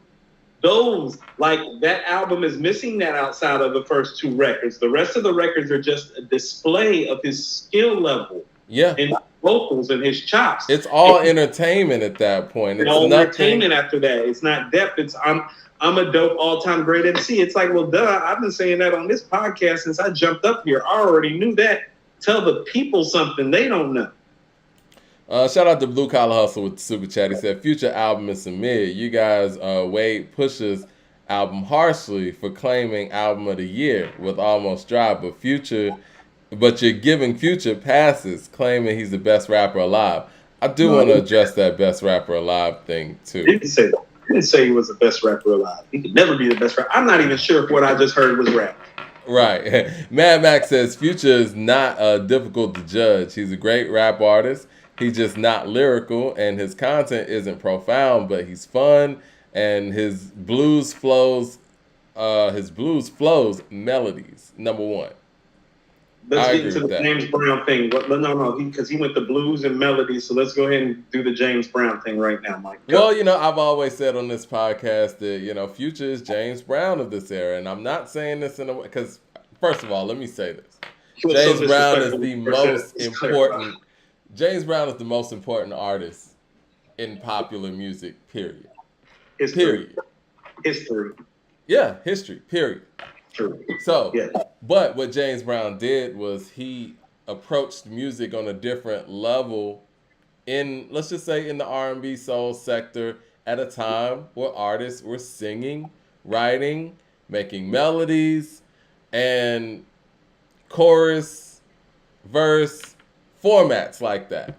He came in grunting, you know, chanting, and I'm sure most people who were writing and singing in a melodic way were probably looking at what he was doing like, what is he doing? That's not music. I'm sure people's parents at that era were like, that's not music you're listening to. But I think what Future does to hip-hop, and most hip-hop purists, is something similar to that. What he's doing is not what we're used to when it comes to what we know of as rap. I mean, we were just going on and on about Only Built for Cuban Links. In my mind, that's what spitting is. That's what rap is. But when somebody like Future comes along, I remember the first time I heard Racks on Racks.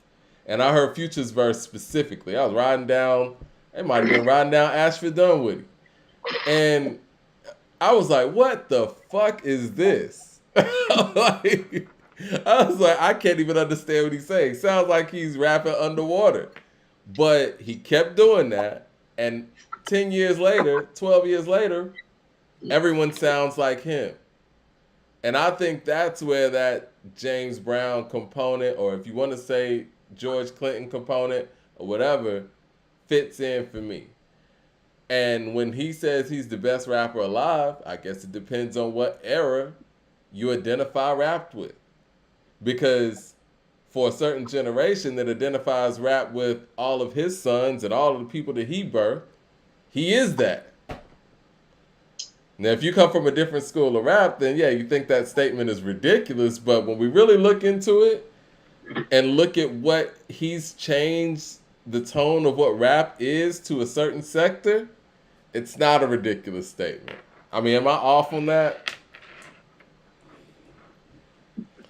You're not as off as I used to feel, because I think I'm one of those guys that I tend to be of the old school hip hop sentiment where it's like, well, what this guy does really isn't rap, so get off my lawn with that James Brown talk.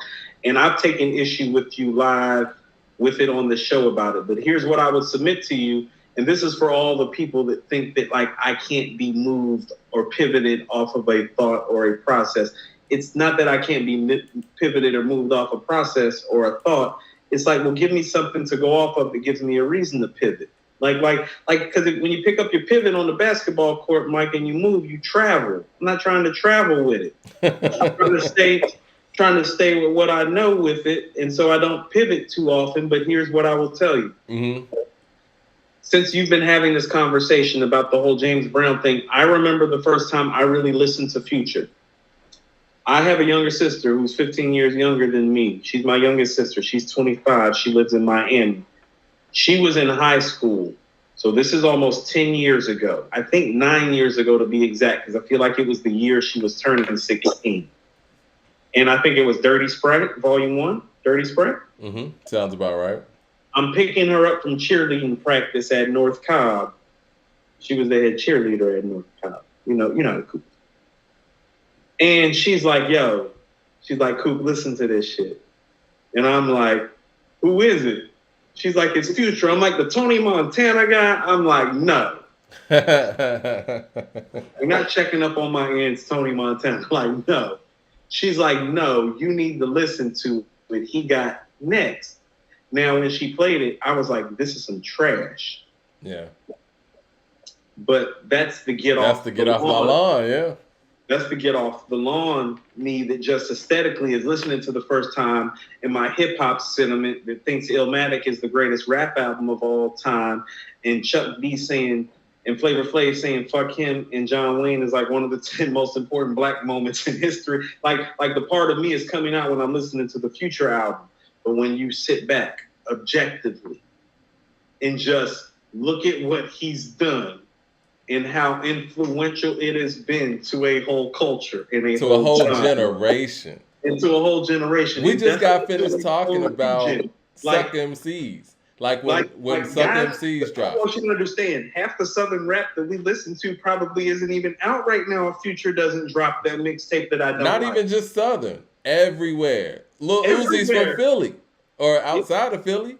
Jay Short with the super chat says, Future and Nate Dogg versus in hooks. I mean, that's two different things, but yeah. I mean, Mike, I don't think you understand. I'm in my whip. Like, Mike, here's how long ago it was. I think I'm in my old Infinity, like the old butterscotch. When I'm check up on my ends, Tony, that nigga, Lil, you playing him? I'm like, y'all tripping. She like, no, this shit fire, bro. You not listening. I want to piggyback on that. Let me get to these super chats real quick. LP says, Coop, Brambleton is easily the best song on there. Easy. Brambleton and Smoker Shine the Coop. Yeah. Mad Max says, and there's a difference between rap artists and an MC. LOL, because MC Future is, as an MC, Future is not good. So listen to this. I didn't understand that until DJ Premier explained it. He was like, remember like the DJ magazine, Scratch? He did an interview in Scratch magazine where he was talking about, well, Jay's an all-time great rapper. Nas is an all-time great MC. I'm like, what the fuck is that? I'm like, what? That kind of sounds like a slight when it comes to somebody like Jay, though. But I get it. No, I get what he was saying when he was saying that, though. Yeah. Michael Sanders with the super chat. He says, Young Thug is Future's clone. So was Juice WRLD and Uzi. Notice he makes music with his sons. Yeah. Nas the GOAT says, I go to Future for the trap talk, the beats, and the melodies. Just like people go to Pusha T for the coke talk. Future is great at what he does. He is. Yeah. No, so when you're saying James Brown, so how about this? Pusha T's coke talk hasn't inspired a generation the way Future's mumbling ass, codeine, pill, lace, whatever it is that he's doing, Mike. Yeah. It's the James Brown effect where it's, hey! Yeah, it is. I mean, because James Brown brought the funk to the table. You know, he had everybody making their music on the one. And I think that as far as like the approach, the way that you change everybody's approach, I can't think of many people who did that in this era like Future has done it. So, no, I get what you're saying. It's like Rakim, when Rakim made everybody change their approach. No, so I get what you're saying.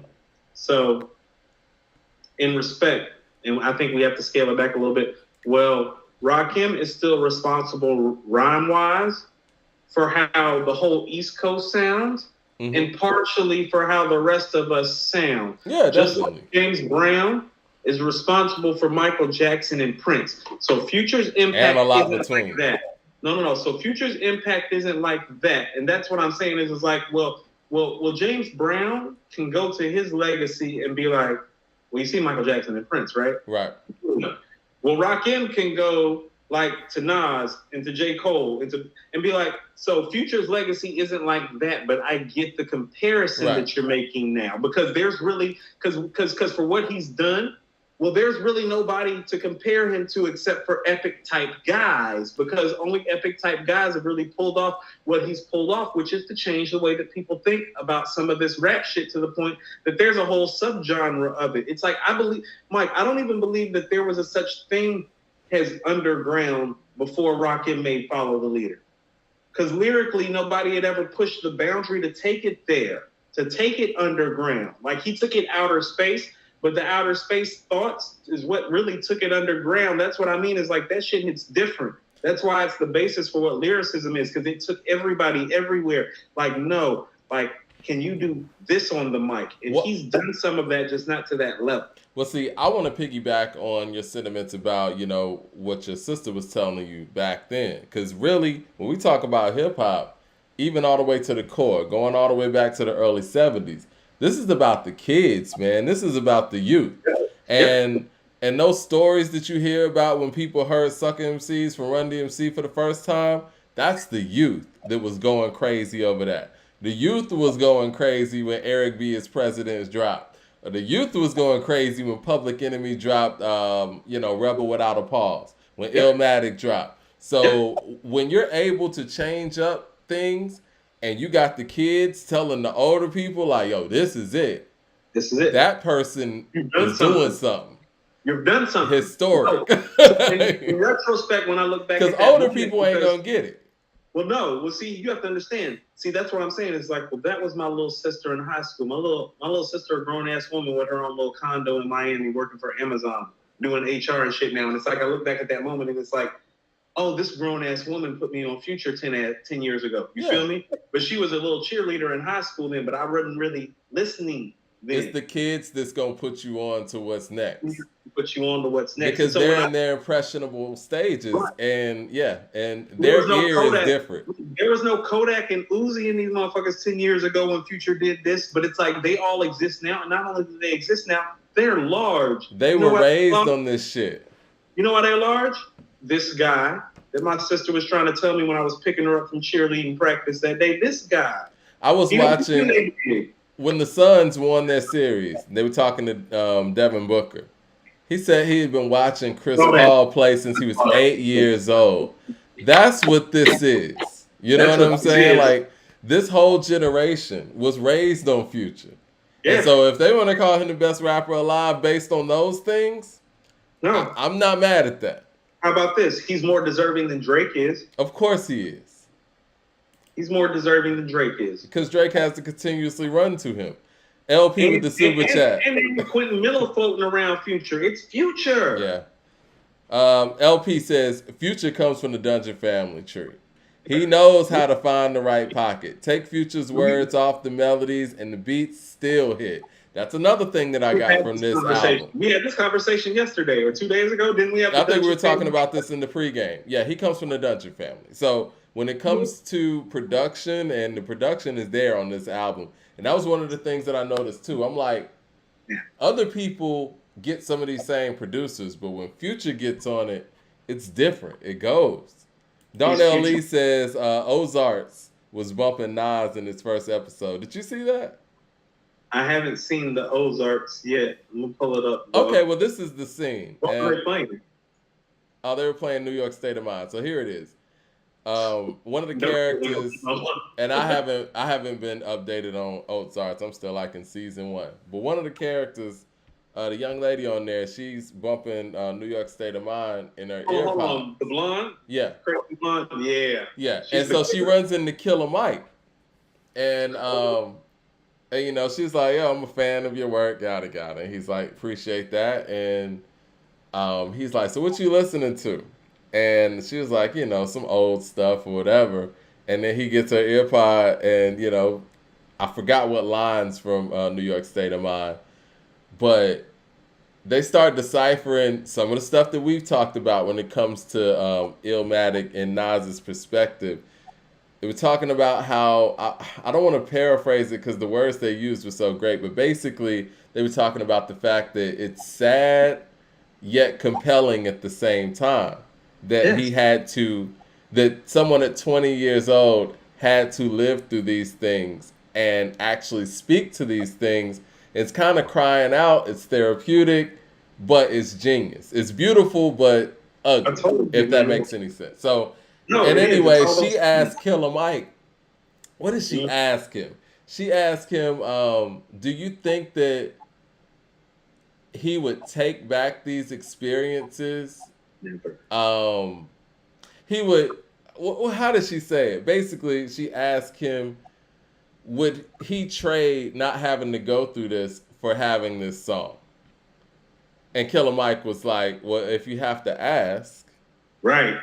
That's why the answer is no. I don't know. That's why the answer is no. No, I tell you, that's what I mean about the team. The themes are timeless. The themes on there are timeless, and you can dissect them forever. And nobody ever made the dreary sound so beautiful in hip hop. It's the first time that all the drug dealing and the killing and the murdering and all the somber things that you go through every day, the alcoholism, the having to ride the train because you don't have your own, like it made all of those things beautiful in a way, even though it was still dreary. He was very gifted at a very early age and was able to articulate things that a lot of people were going through that they couldn't articulate it in those ways. And Think I think about that's what he's one saying. of the. He prophesies his own future. Think about how the second verse starts off. Be having dreams that I'm a gangster, drinking Moet's, holding texts, making sure the cash came correct. Then I step. Investments in stocks. Yeah, he was already there though. Like, He was already there. That's the 17-year-old that's thinking about becoming Nas Escobar. It was written, but also the stock investor that you're seeing in his 40s and 50s. It's like, that's crazy. The 17-year-old was thinking about that. Yeah. I think that when you think about Illmatic in that perspective, it was so important for Illmatic to be produced as well as it was produced. It needed the backdrop. It needed that because you could hear that message so much clearer with such great production. And that's why, I respect people who say it was written and all that, but the thing is, it was written is just not put together as well as Illmatic when we talk about the individual songs. I think that just aren't as timeless. It's just It's not that the themes just aren't as timeless. The songs just aren't better. I mean, it's just the bottom line. I hate to sound like Charles Barkley when he's like, that team's just better. Yeah, I mean, there's no other way to break it down. The songs on Illmatic are just better than the songs on It Was Written. Now, he might be a better rapper on It Was Written, bar for bar, but the songs are just better on Illmatic. They are, but there are moments where what he's doing rap-wise makes some of the songs comparable. I Gave You Power, Take It in Blood, Silent Murder, Shootouts, The Setup. There are moments on there where it's like, well, that's not Illmatic, but it's definitely just as good, and it's definitely going to be sufficient enough to the next album. Like, he definitely fed you. Like, you got fed, even if you didn't definitely like the seasoning on the plate all of it. Like, you got fed. The way that I would describe Illmatic is to say that it is the most easy listening, most lyrical, easily listening hip hop album ever. And that's because of the production and him, as far as like how they put these songs together. It's very easy to listen to at any stage. You don't have to be a certain type of hip hop fan to listen to The World Is Yours. You know what I mean? You don't. You could, anybody at any point could listen to The World Is Yours, Life's a Bitch. New York State of, like, you don't have to be from New York to understand New York State of Mind. That's what Killer Mike said in that clip too. He was talking about New York. Yeah, well, here's the thing. He's providing images on New York State of Mind that are very similar to the projects right across the street where my family is from on West Boulevard in Charlotte. Like there used to be a project called Little Rock, and Little Rock used to have breezeway hallways, and they were brick buildings and steps. So when he's talking certain things, it's like, nah, that's the hood right across the street, nigga. That's Boulevard Homes. That's Little Rock. Like, that's West Boulevard. It's like, I know you in Queensbridge, but we got these hoods down here on West Boulevard, Boulevard Homes, Little Rock, Ponderosa, Wilmore, and it sounds like the same shit this nigga talking about. So it's like, oh no, it's New York State of Mind, but we doing the same hood shit in Charlotte. It's the same shit going on. Your dudes is hustling too. My dudes is hustling too. Like when Illmatic came out, like within like 18 months, it's like 3 or 4 of me and my homies' best friends that all got locked up for either like trafficking, car theft. You feel what I'm saying? So It's like when he's speaking to some things, and even when he's speaking to the local hustlers in the area, like my homie stole one of the biggest dope boys in the area Jeep one day and pulled it up on my family's lane. You feel what I'm saying? Yeah. So it's like when he's speaking to the street shit going on and the street hustling shit, it's like no, it was relating because it was like seeing the shit live. You know what I'm saying? And it's like how is this nigga in New York? But he knows what's going on in North Carolina. And then I moved back to Atlanta, and my brothers that was raised in Atlanta is like, yo, we was riding around on the east side playing Illmatic. And it's like, oh, that shit timeless everywhere in every hood. The message. Jay Short says, do you think the Illmatic casts too large of a shadow on Nas's legacy? Mm-hmm. Absolutely. That's what's going to happen when you make the best rap album ever. I think it's necessary, but... What comes with it. I think now though, and I may be speaking, being prisoner of the moment. I think he's overcome that finally. Can I say, hold on? So you never overcome making something like that because it immediately strikes a chord with people. It's just like this. Well, that's like asking Michael Jackson, did he ever get over Thriller? Or Prince, if he ever got over Purple Rain? Now, in the case of Michael Jackson, I don't think he ever made anything better than Thriller. In Prince's case, he made something better than Purple Rain. And that's when you realize that Purple Rain was never going anywhere because Sign of the Times is a better piece of work than Purple Rain. But because of what Purple Rain did, it is. It's just a better piece of work. He's a better musician. He's a better songwriter. It's more timeless themes on there. It is. It's a monster of an album. I got the vinyl right here. I got the deluxe version. If we're talking all time, I don't think you're going to have to pick Stevie's best album, and we're going to have to argue. Let me get the LP super chat because I want to get into this. He said Nas was talking about investments in stock since his first album. He was thinking bigger than Jay and Big, but from a street kid's perspective. They spoke as if they had it already. Did so? It hit more, I guess. All right. Well, No, it struck you more. I get what he's saying. He's talking about the chords. It's more relatable in that sense. He's talking about the chords that he's striking because, like, he's a hood dude, but he's talking about investments in stocks on his first record that you hear him on. You know what I mean? Sign of the Times. Yes. Sign of the Times is an incredible album, and I think it's. You know what? I'm going to quote Charlemagne here. It's his most complete body of work. Absolutely. Absolutely. He did everything on there. And you know what? And I think if we want to factor in the fact that, Wendy and Debbie weren't involved. Lisa, I'm sorry. I'm tripping. Weren't involved. I guess you could really say that definitively. He tried a lot of new things on strange relationships. I mean, the range of it's crazy. Adore, Sound of the Times itself. If I Were Your Girlfriend. So I think what really happened with that album, Mike, you know what I hear on that album? And here's why I do. I mean, for me personally, I think it's the best album beginning to end that I've ever heard because I can't think of one album succinctly better than it. And I'll tell you why. Ballad of Dorothy Parker, yes. Yes. Forever in My Life, Housequake, Sign of the Times. Incredible. Sign of the Times is one of the most important records ever written. This is him talking about the AIDS epidemic and crack cocaine and gang issues in America in 1987. Yeah, it's a great album. It's a great album. I have nothing else to say about that. Now, the thing is, if we want to talk about from a technical aspect, and we're going to get into this because we're going to talk about that Kanye thing. Engineering could have been better on Sign of the Times, but that's what you're talking about. Engineering could have been better. You know what? It's funny you say that because I was waiting for a remastered version of that album for a very long time. We finally got it maybe like, what, a year and a half or so ago? Yeah. But yeah, it was very low because I would play Purple Rain, which was booming, especially on like, Computer Blue and the song Purple Rain itself. And then you would hear something on Sign of the Times and it was a lot weaker. So yeah, the engineering could have been better. But if we want to talk about a technical aspect from writing, producing, arranging, execution, that's a tough album to beat.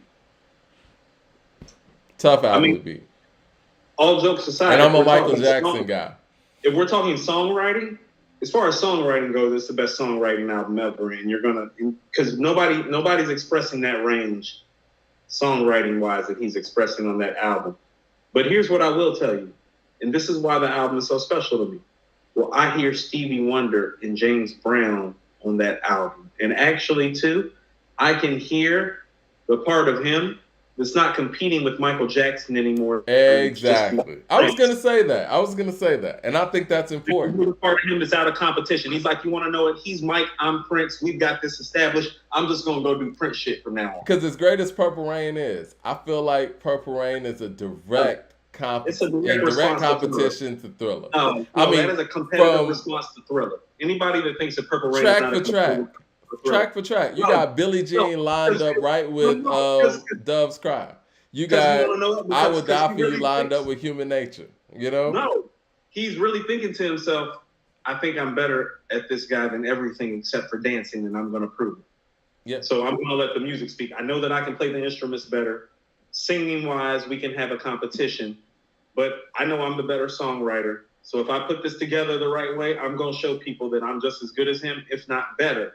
And once he had acquired his wealth and his fame, independent of that, and he became the type of icon that rivaled him, I think he let that go. And I think that's why he didn't do the Bad thing, too. Because you got to think, Bad's coming out around the time while he's doing Sign of the Times. Yeah, and they're probably in a place where he's like, I'm not trying to compete no more. I made Purple Rain. Everybody, I personally think that he took that meeting so he could listen to what they had going on, honestly. Oh, he's competitive still, but what I'm saying is that he probably felt this way too. Oh, they don't got shit on me right now. Yeah, exactly. Because Bad is not fucking times at all. That's not at all. Not even the same stratosphere as the album. Mad Max says, I'm sorry, it was written as better. I get the old heads attachment. But when I heard it was written, I said, wow, son talking like a Don. Well, you know what? It's funny because I'm more connected to it was written than I am Illmatic as far as when it came out. Like, I think it was written came out more in my primitive years where I had to go back and listen to Illmatic. And even going back listening to Illmatic, Illmatic's just a better album. I mean, I don't have any attachment to Illmatic on some nostalgia shit like that. My attachment would actually be more so it was written. Well, to be perfectly honest. If you look at our age bracket, Mike, when Illmatic came out, I was 13 and you were 12. So when it was written came out, I was 15, you were 14. So that probably, our ears had curved by then a little bit because it happens that fast. Between 12 to 15, it curves and it happens fast. But I'm going to submit this to you the way I submit it to everybody else. It's like, well, when you say that, well, show me the record that's actually better than The World Is Yours and Life's a Bitch and New York State of Mind and Memory Lane and One Love. It ain't hard to tell. Name 5 records on it was written better than that, and I'll give it to you, except for you can't do that. You can show me mic performances that are better. You can't show me beats that are better. You can't show me songs that are better. You can't show me timeless themes that are better. Where's the Life's a Bitch moment on It Was Written? Huh? Where's the Life's a Bitch moment on It Was Written? There's not a moment like that on It Was Written. That's an X Factor record. I think the Live Nigga Rap is the closest thing to it. But if we're comparing Live Nigga Rap to Life's a Bitch, Mike, it's a wash. And I love Live Nigga Rap too. And I love me I hate to say it like that. How about here's how I feel about Life's a Bitch. Life's a Bitch, next to Shook One's Part 2, might be the best street record ever, Mike. Ever. Damn, that's high praise. Now I disagree It with is not that. a single. Think about it. It's not a single. What rap song that's not a single resonates the way Life's a Bitch does in the industry? Keep in mind, the nigga that's doing the guest verse got a whole deal and contract off of one verse. I mean, his legacy is, and AZ's a legend. And isn't Life's a Bitch attached to Nas's legacy? This is not a single. This is a street record. I mean, honestly, everything on no shit like that when it was written. Everything on Illmatic was a single to a certain degree, except for One Time for Your Mind.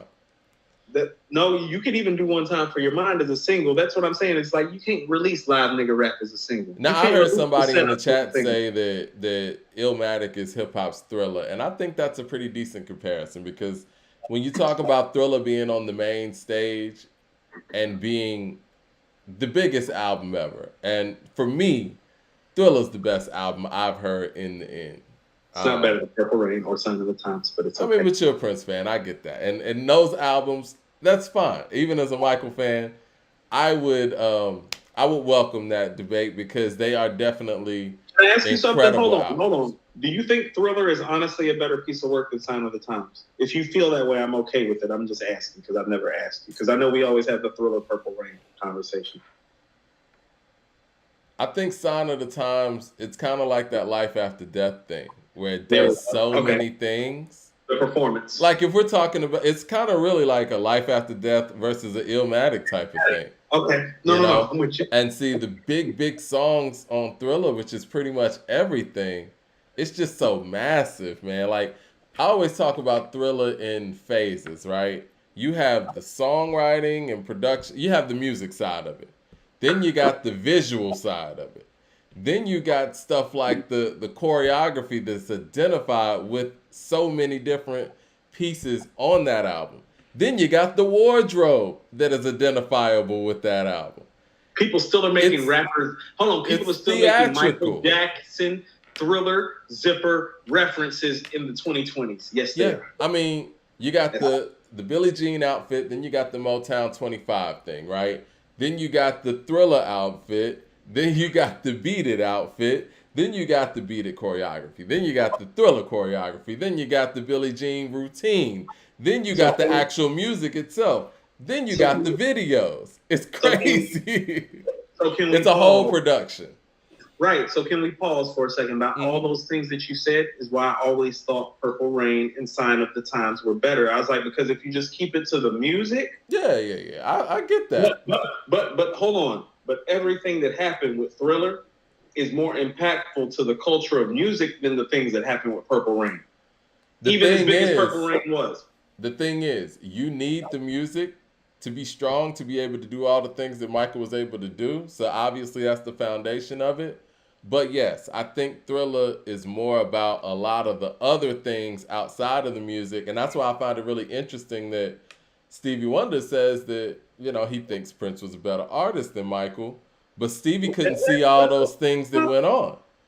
Right? Hold on. Back up.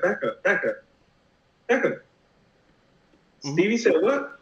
Stevie said he thought Prince was better than Michael. Well, but again, Stevie's just said, but I only say that because, like you said, you're going straight to the music. Stevie's only hearing the music. He doesn't see all of these things that Michael's doing on top of the music. That's what I was about to say. Stevie can't see, Mike. Exactly. And I'm a Prince fan, and I'm going to tell you, Stevie can't see, but Stevie can hear. Okay, so Stevie's saying Prince is better than Mike, and Stevie feeding some of Stevie's ego too, because you know how Prince was pitched to labels when the bidding war was on, right? Yeah. He's the next Stevie Wonder. He plays all the instruments and can sing like Stevie. Of course. Prince got his record deal specifically, and people need to understand this about how great Stevie Wonder was. Record labels were literally canvassing this nation, looking for the next Stevie Wonder. Prince was the guy that they found most suitable. Well, that's correct. It's incredible. That is a fact. That is a record label history fact. These motherfuckers were scouring this nation looking for the next great, multi-talented, multifaceted black guy that could take music to the next level, they found Prince. Okay? That's how that happened. And so even when Stevie is saying that, Stevie know who he is. He know that's going on. And so there's some stock in his legacy. There's some stock in his legacy and taking stock in Prince's legacy because that is literally his successor. Yep. Musically, that's his successor. The guy that sings, songwrites, and plays the instruments at an extremely high level. That's his successor. Yeah. Not Michael Jackson. No. James Brown and Michael Jackson have more of a direct succession plan. Exactly. And James Brown connected to Michael in that way. James Brown said Michael was the best. Yeah. Because it's more attached to his legacy. Exactly. Jay Short says, it was written made me realize I couldn't be a rapper. It was written to set the bar. Okay, so Mad Max says the message. Let me get some of these super chats real quick. Mad Max says the message got more quotables than all of them joints you mentioned. I Gave You Power is more genius than anything on Illmatic. Oh, and Prince Can't See Mike. Andre Shashir. Shout out to Andre Shashir in the building. He said, I personally like Off the Wall better than Thriller. Me too. Off the Wall is a feel, Off the Wall feels better than Thriller. Love me some Off the Wall. And I'm never going to debate which is the better between the two because I think it's all about how you feel on that. I think on a technical level, though, and again, we have these technical conversations, I think Thriller's a step up. And I've always said it like this. I think if you match up these two albums and you put the strongest track all the way down to the weakest track, the last 3 songs on your list are going to come from Off the Wall. And that's just where we're at. There's nothing. Listen, Girlfriend doesn't beat anything on Thriller. Burn This Disco Out doesn't beat anything on Thriller. And as much as I love the Falling in Love, it doesn't beat anything on Thriller. And I love that record. So I would agree with you. So much like, hold on, let's go to the It Was Written thing. First of all, I feel a certain type of way about I Gave You Power. I think it's the most lyrical record ever created. And I think that and Lyrics of Fury or Follow the Leader in the Conversation, the most lyrical song ever. So as far as what he's doing lyrically on I Gave You Power, no, there's nothing like that on Illmatic. But there is nothing that makes you gravitate to I Gave You Power the way you gravitate towards those records on Illmatic. Don't tell me as a Nas fan that when you're thinking of like getting in your car and riding that you're playing I Gave You Power over New York State of Mind or Life's a Bitch or The World Is Yours or Memory Lane or One Love or It Ain't Hard to Tell, because you're not, in spite of the performance. I think his second verse on I Gave You Power might be the best verse ever, if not for his verse on Verbal Intercourse. That hook is one of the most underrated hooks of all time. That might be DJ Premier's most underrated beat ever. And still, with all of those things being said, Mike, if you were to put I Gave You Power on Illmatic, it would be like the 6th or 7th best song. It would be like the 6th or 7th best song on Illmatic. What up, the 007 in the building, man? He said, who matches up best against Nas from the Wu-Tang? As far as what is concerned? Off the top of my head, I would say Ghost. Because we're talking storytelling, we're talking catalog, we're talking versatility. I'm definitely going to say Ghost off the top of my head. Mad Max says... Versatility is meth. But I get what you're saying. He said, all right, Mad Max says, I'm not with the Bad album. I'm not mad at the Bad album being better than Thriller. Off the Wall. That album had so many great hits. Let's get to Stevie, since we're talking Stevie, right? I think let's rate the Future album, because hold on. Okay. I think you feel the way you said something and you got inside of my head when we were pre-gaming and you were like, this is better than the Pusha T album. And I was like, get out my head. Future's album is better than the Pusha T album. Sorry, guys. Sorry. We don't lie. Hold on. And next time, tell Pharrell. No. Tell Pharrell, because I've had a week. Hold on. Let's address the whole Apple iTunes jacking our whole Steve. Oh, yeah. So, all right, let's just go there real quick. Right. but the Future is better than the Pusha. So like, what you thinking, Mike? Like, I was thinking it's not a 4.5. So it's been brought to our attention that Apple Music has put the Pusha T album is almost dry into a format where it's Pharrell versus Ye. And they have lined up the songs where it's Pharrell songs versus Kanye songs. Now, produced songs, excuse me. Now, Coop, you said in the previous episode, or 2 previous episodes last Friday when we were talking about the album, that they should have done this in a double disc format, right? Where you have Pharrell side and Kanye side. Looks like they've done that. I'm gonna need people to just stop stealing our shit all the time, Mike. Hey, we do it for hip hop, you know. No, for real. Like Mike, you're way nicer than I am. The impact is crazy. No. Your camera went out for a second. No, it's coming back on. Okay. You're nicer than I am in life about all these things, and I commend you for it. But it's just like when you sent me that late last night, I'm just like, so, you know, everybody's watching us, everybody's stealing our shit, but don't nobody want to say our name. Like that's what I mean about like how the streets work. That's not how the streets work. When somebody takes it, like they slide you a line and like they let you know, like that's how it works. And it's like I'm not an industry guy, and so it's like this is the type of shit that make me want to run up on somebody in Apple, like because like for real, they just took my whole. This is why Ghost is talking like this on the Purple Tape, Mike, because I'm tired of niggas stealing our shit. Because here's what happened on the Purple Tape. Wu-Tang, until the Wu-Tang had been out for a couple years, and Ghost had watched niggas just steal their shit for a couple years. Yeah. So Matic says Apple Music. I'm feeling a certain type of way. Stop stealing our shit. It's like if you're gonna steal our shit, like at least throw us a byline, because according to Hip Hop's podcast, it's on Apple Music and every other major platform. So the least that you weak ass motherfuckers can do with your half-breed, off-brand ass is say like, yo, this came from the According to Hip Hop podcast. Follow According to Hip Hop on Apple Music. That's the least they could do, because I'm tired of this sucking shit. And Michael, when we make it all the way, all this shit that I'm talking, I'm running up on motherfuckers live and in person with the same energy. Be like, when we meet motherfuckers from Apple Music, I'll be like, yo, what's up with that podcast and that playlist They shit? gonna act brand new. So Matic says brand new, it's gonna be a problem. So Matic says Apple Music swagger jack and Ebro must be watching. Yeah, I'm sure they're all in the group right now. You know, and we I said, man, we appreciate all of y'all watching, because honestly, the reason why we're able to make calls like this is because y'all are out here watching, conversing. They see what the people are about. You know what I mean? Rigorol 7, what up, man? He said, what up, y'all? I'm late. Went for a walk with my son. Coop, you know I hit you on the DMs. Future got some bangers on there, but it's overall mid. Come on, guys.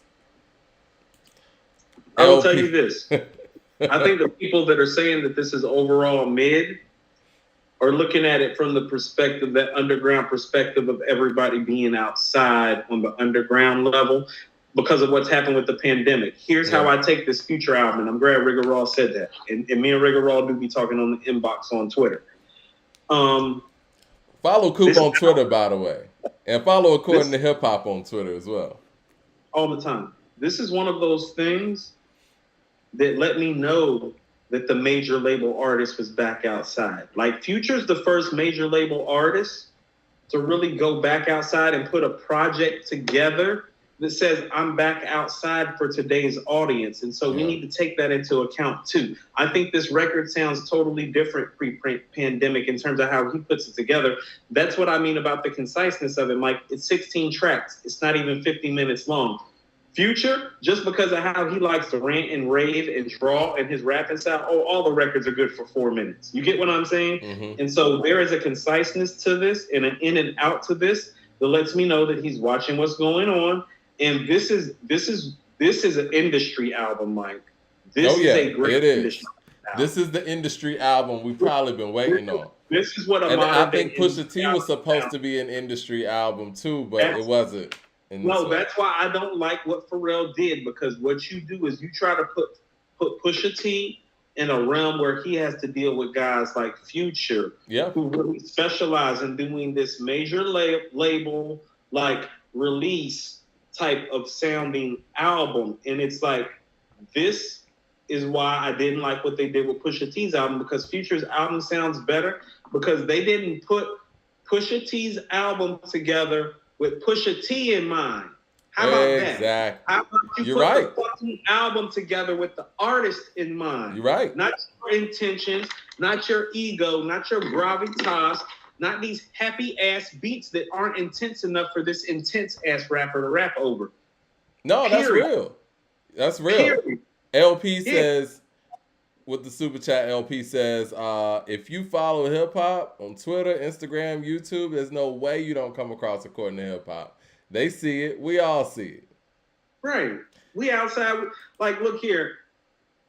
They said we need to review the Fife album, though. Yes, we do. I told you. This whole podcast, I be feeling like Ghost on the Purple Tape. It's like it's not my album, but I'm about to run up on you about it if you keep fucking with me.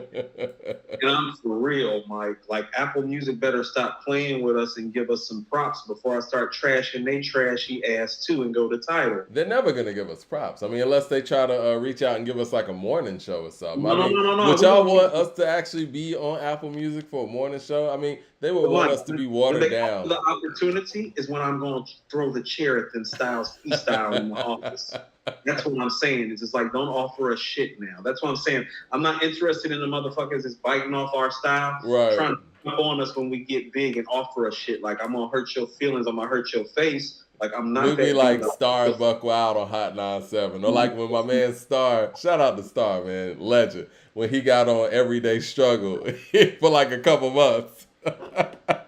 We'd be on Apple Music for like a couple of months. It's like, yo, I was like, split the album in two, make it the Ye side and the Pharrell side. And it's like, you niggas did a whole playlist? They said, good idea. Like, no. They didn't do a whole playlist. No. Cool. They didn't do a playlist. They recalibrated the album. So when you look up the album now and click the album, it says that. That's not even a playlist.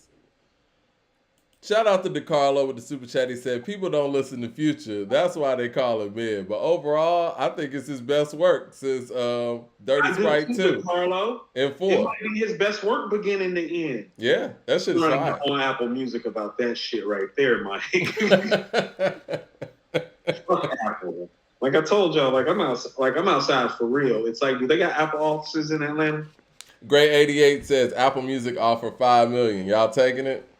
No. $5 million to do what? To do what? What they gonna do? They already stealing our shit. That's what I'm saying. I might as well roll up on them and take what they got live. Right. Like, what you got live? What car you stepping in? That's my car now, nigga. But yeah, I think that's really interesting, man. What do we want to rate this album, man, at this point?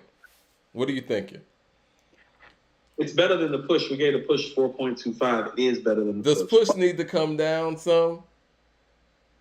I mean, I was cool with, like I told you, I said I'm cool with the 4 or the 4.25 because here's my thing. What albums are you playing this week off the Push? Because I'm playing the songs that I thought were great that I didn't hear. So I'm only playing 3 records right now, and that's Brambleton, Let the Smoker Shine the Coop, and The Joint with His Brother. Those are the records that I played this week regularly because I've already heard Neck and Wrist. I've been wore Diet Coke out already. Thanks for releasing it way too motherfucking early. Right. Clearly it's not like that. Like Open Air and Call My Bluff is like if I'm playing the album and I catch it, I'll catch it. But that's what I mean about the song's not a 5. And this is what I mean about Open Air and Call My Bluff's not a 5. Oh, I need to hear Brambleton and Let the Smoker Shine the Coop right now. I don't need to hear Open Air or Call My Bluff. But if I do, it's cool. That means them records is just cool. Yeah. Rigger Raw with the super chat, he says, if y'all sign with Apple and dumb it down, the chat's going to ether you. Definitely. We're going to ether ourselves. Shout out to LP. He said Push is a 3.5 with all due respect. Coop, you there? Your camera did some things. Yeah, it's going out right now. I don't know what's going on. Give me a second. Can you hear me? Frozen. Yeah, I hear you, but you're frozen right now. Yeah, give me a second. Okay, I think it came back a little bit. I see you now. Yeah, that's the regular cam. I'm trying to get the other cam. Tana Talk 4. I see that in the chat. Now, I've seen Tana Talk 4 being mentioned a lot when it comes to It's Almost Dry. You think Tana Talk 4 is better than It's Almost Dry? So, you remember when we were having and this is what I mean about how the Hitler Wears Hermes 8 comes back into play for me? Mm-hmm. Because the Pusha T album has highlights like that has, where it's like, well, the high moments are some of the highest stuff that you're gonna find. And so, do I think the highlights on Tana Talk 4 are matching the, like? How about this? I'll tell you this. I don't think that there's one track on Tana Talk 4 that's better than the best 3 tracks on Pusha T's album. But it's an album. It's not song by song basis. Brambleton, Let the Smoker Shine the Coop, and I'll Pray for You. I think that's the Malice joint, the joint with Malice. Mm-hmm. Those are better than anything on Tana Talk 4. But is that better in totality? Like, is it better than the Uncle Bun track? Yeah.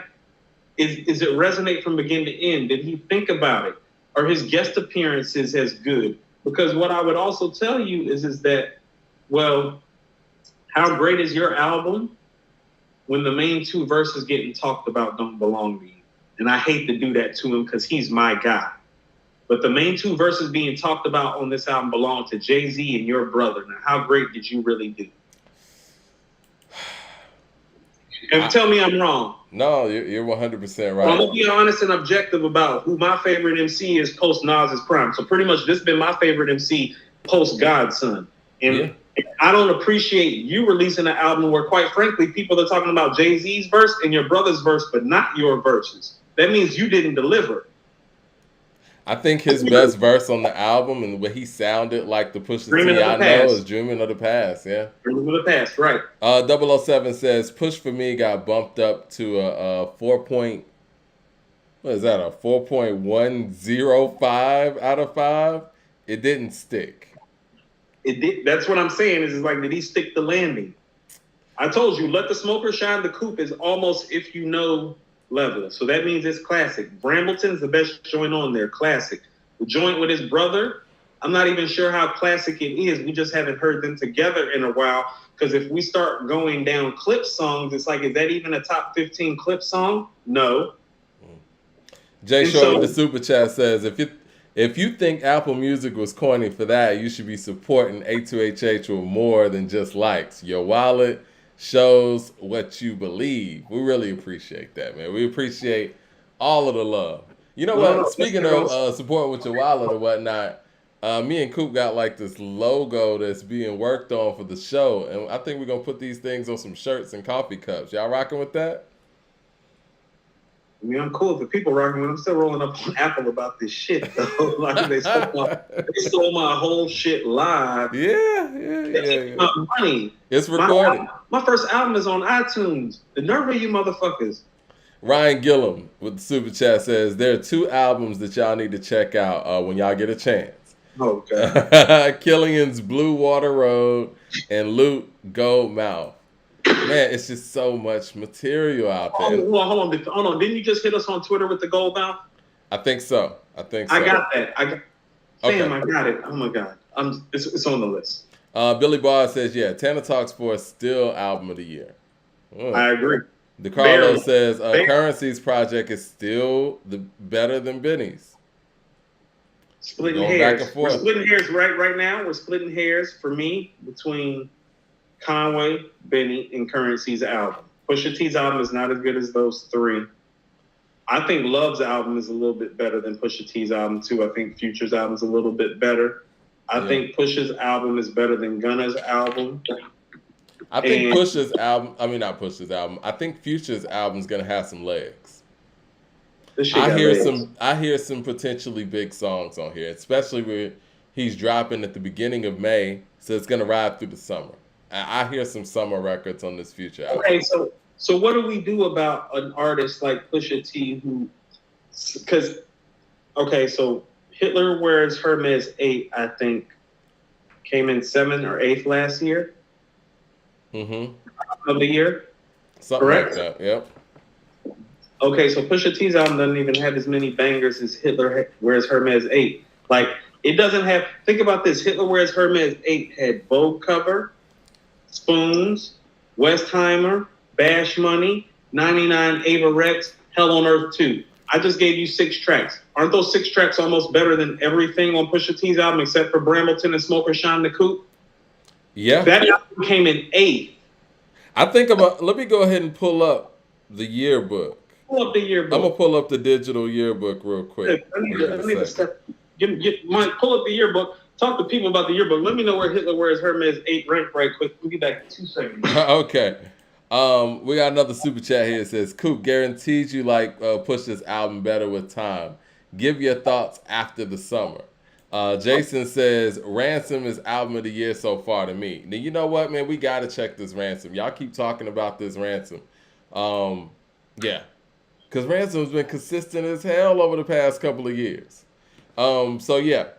Everybody's saying Ransom nice. So, you guys are in agreement that Ransom has a better album than Push and Benny? Where y'all ranking that? And I guess where we're going right now looks like it's wide open for Kendrick. What do y'all think we should rate this Future album for the people that heard it? Because I think we're looking at like 4.2.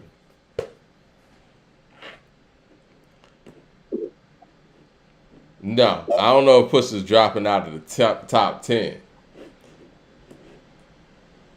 And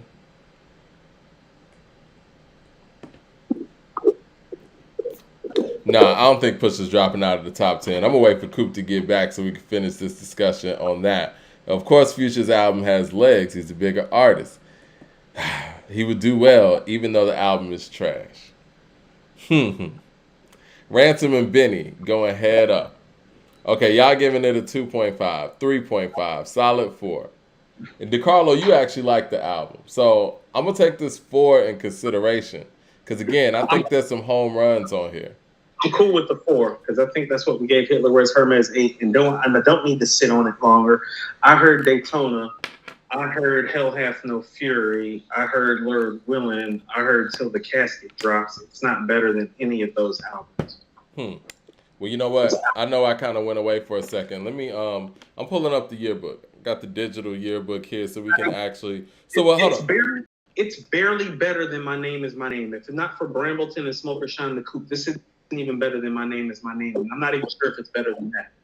All right, so I got the digital yearbook, our 2021 yearbook here. Let me get to the section where, what were you talking about? The top albums of last year? Yeah, what did Hitler Wears Hermes 8 rank? I feel like I put it at 7 or 8. Let's see. So we got top 20 slept on albums. Man, these are the top 20 featured appearances. Yeah, that's really dope too. This is all in the digital yearbook. Y'all guys can go to our community section and you can get that whenever you like to if you don't want to deal with the physical part of, you know, getting everything mailed out. Because I know shipping's been an issue for some people. I'm at the verses part. You said top albums, right? Okay, here we go. All right, so we got Magic at 1. We got King's Disease 2. Hold on. Isaiah Rashad. Hold up. I want to give people another view. Okay. Isaiah Rashad. Skyzoo. No, AZ. Yeah, AZ, Do or Die. All the Brilliant Things, Skyzoo. Call Me If You Get Lost, Tyler. Hitler Wears Hermes 8 after that. 7. Okay, so Hitler Wears Hermes 8 is better than this Pusha T album. Okay. And so after that, we got Mock Homie.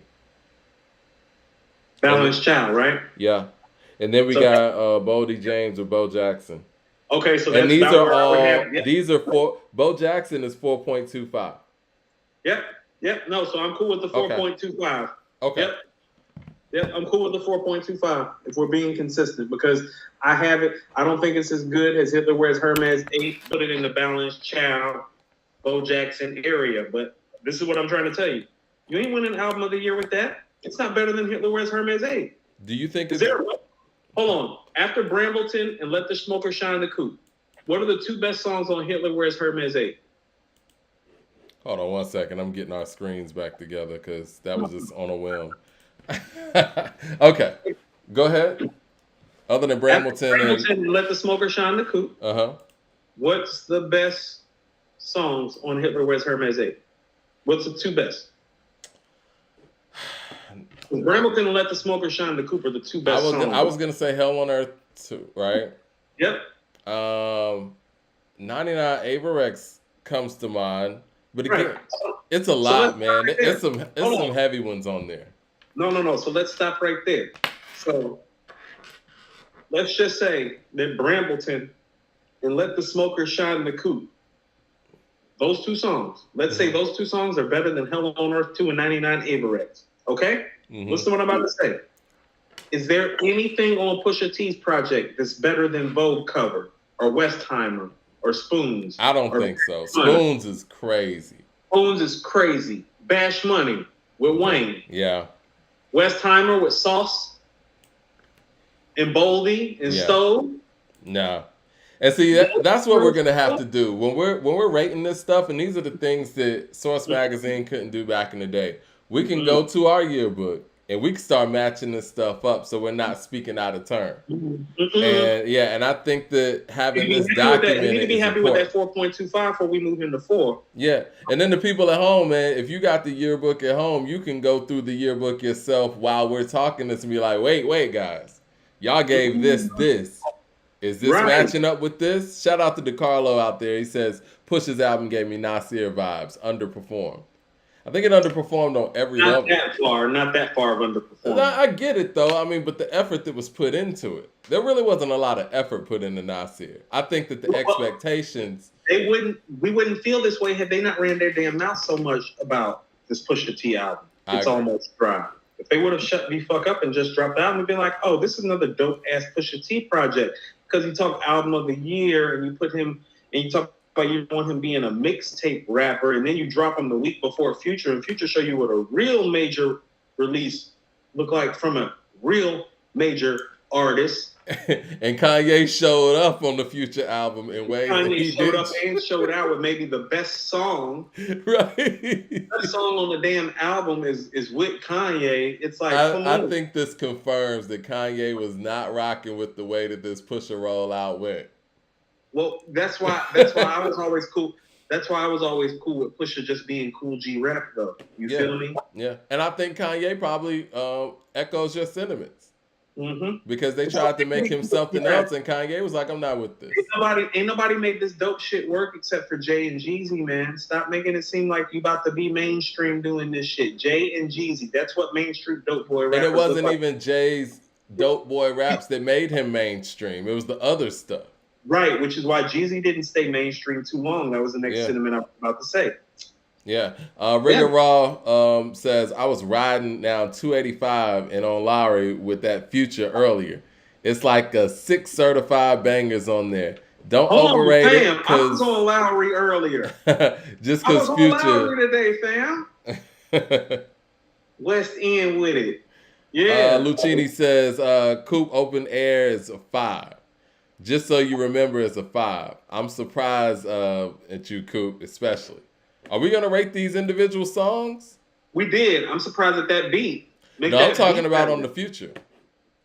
Oh, Open Air? I thought he was talking about Open Air on the Pusha T joint. No, he was. But I'm just saying, are we going to rate the individual songs on this Future like we did the Pusha T one?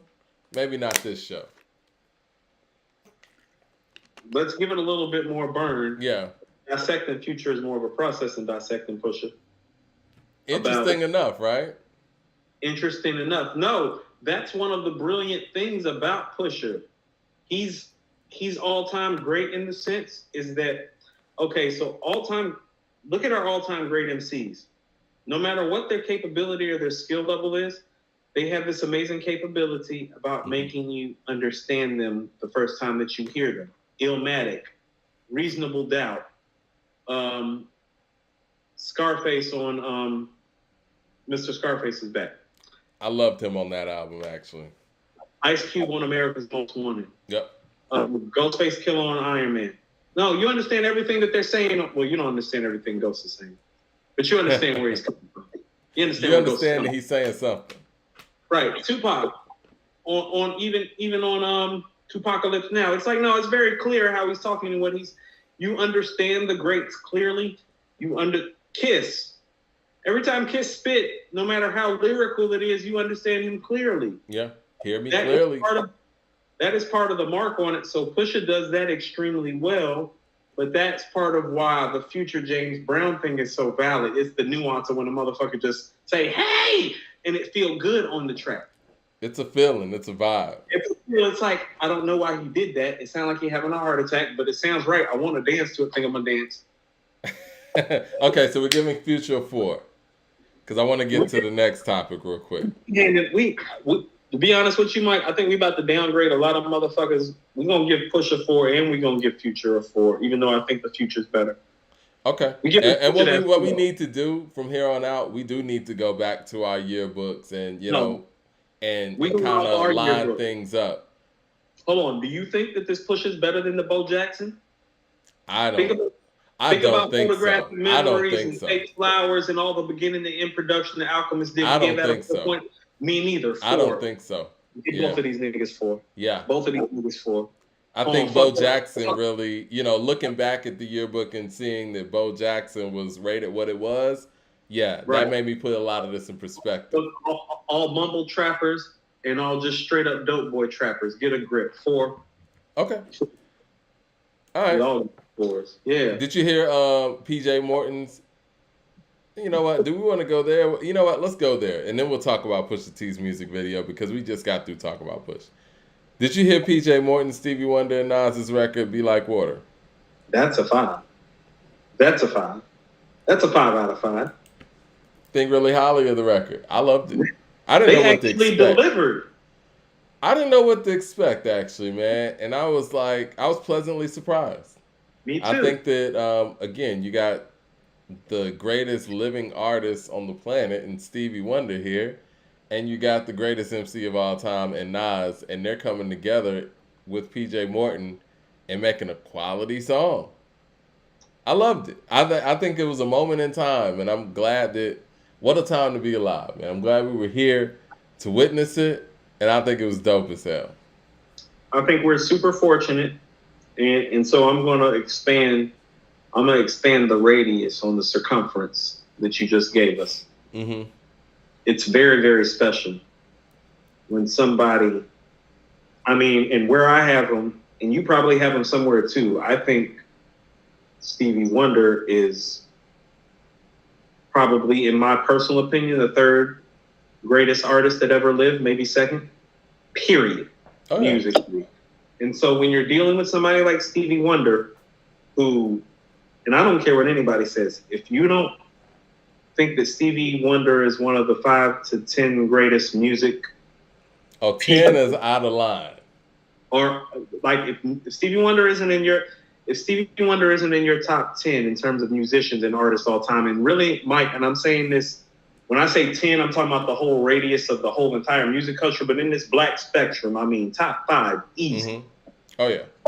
To have a top 5 all-time artist and somebody on the rap side who, no matter how you feel, we can take the GOAT talk off. Oh, that guy's a top 5 all-time artist too. Well, how many records do we have in this culture with top 5 artists from their respective genres coming together to do a song? And I hate the references this way because one guy's a sick motherfucker who we need to hurt real bad, and the other person is not here. But the last time we even had somebody in the stratosphere, I think, is when Biggie and R. Kelly did "Be Happy." Well, what about Biggie when he was on Michael's joint? That wasn't that good of a record, in my opinion. I'm talking about quality records. Okay. Right. Reggie says, Mike, can we get a 2-pack review of Ransom solo album and Ransom with Rome Streets album review? I give you a Ransom with Rome Streets album review right now. What's that? The bars are stupid. The beats are okay. And what they need to do is understand is that everybody respects the fact that they can rhyme, and they just need to make music. Well, I want to hear this new Ransom album that everybody's saying that we got to review. Hold on. Is it better than 7? That's what I would ask people. Is it better than 7? Because 7 made our top 20. Yeah, I want to ask the people in the group, is it better than 7? LP says if Illmatic is a 5 and ATLiens is a 4.5, then these albums are like 3 and 3.5. If we want to be historically correct, we're being way too generous. Rigger Raw says, Stevie is the GOAT. What the fuck are we talking about? Problematic. Yeah, Stevie is the GOAT. I personally have been right behind Prince, and then Michael Jackson 3rd, and then James Brown and Marvin Gaye, and then Bob Marley, if we're being like specific. Interesting list. Ryan Gillum says if Outkast dropped an album this year between Big and Dre, who do you think would shine the most? That's not happening. Come on, guys. We're getting a Kendrick album in a couple of weeks. I'll say I you will this. say I'll say this. this. This is what I'll say. The last time we got an Outkast album, which was Stankonia, Big Boy was the better rapper on the album. So I take want you to that with. understand something. The last time that we got an Outkast album, let me explain to you what was going on. I was in college for the first time. I've been to college 3 different times because I'm the type of motherfucker that tries and tries again but never gives up, even though I'm the reason that I keep failing. Right. I was in college for the first time in Greensboro, North Carolina. Okay? I want you to understand what has happened. I remember where I was when I heard Bombs Over Baghdad. My guy's going to love this. I was in my guy Trio and BJ's dorm room, which was right across the hall from me in Grogan Hall in UNCG. Trio's a rocket scientist, Mike. Okay? No, he is. Trio's a rocket That's what's scientist. up. Yeah, he's a rocket scientist. He's always been brilliant. Nigga can't do shit but math. Anyway, I remember him being like, I gotta go pick up my daughter. Baby mama's in town. Okay? Daughter graduated from North Carolina A&T with honors like 2 years ago. She's 24 years, 25 That's the years. last time Outkast made an Long album. ago, this came out. Like, I can remember my boy Trio leaving the dorm because baby mama was in town so he could spend time with his daughter because he was in college. You know, he ended up graduating from North Carolina A&T too. Musa, he's Omega Psi Phi like my father. Shout out to my boy Trio, rocket scientist. But I can remember his daughter being a baby when Stankonia comes out. She is a full fucking grown woman that graduated from North Carolina A&T, same place my grandfather graduated from, with honors, and it's been out here in the world for years. That's how long it's been. Whole people that I went to college with have had. Trio is married now. His son is in a basketball program. Like he has a whole grown kid out here. He got a whole grown kid out here. That was baby girl when we were in college. DeCarlo says, Mike, did y'all see that Wu-Tang and Nas are on tour? Years old, yes. Mike. She's a grown ass woman. So if we did hypothetically get an Outkast album, they would definitely be out of practice. We could say that. As a group, as a collective. We were talking about sports early. I see the photos. She's a grown-ass woman. I see a grown-ass woman in these photos when Trio posts. I was like, is that little T?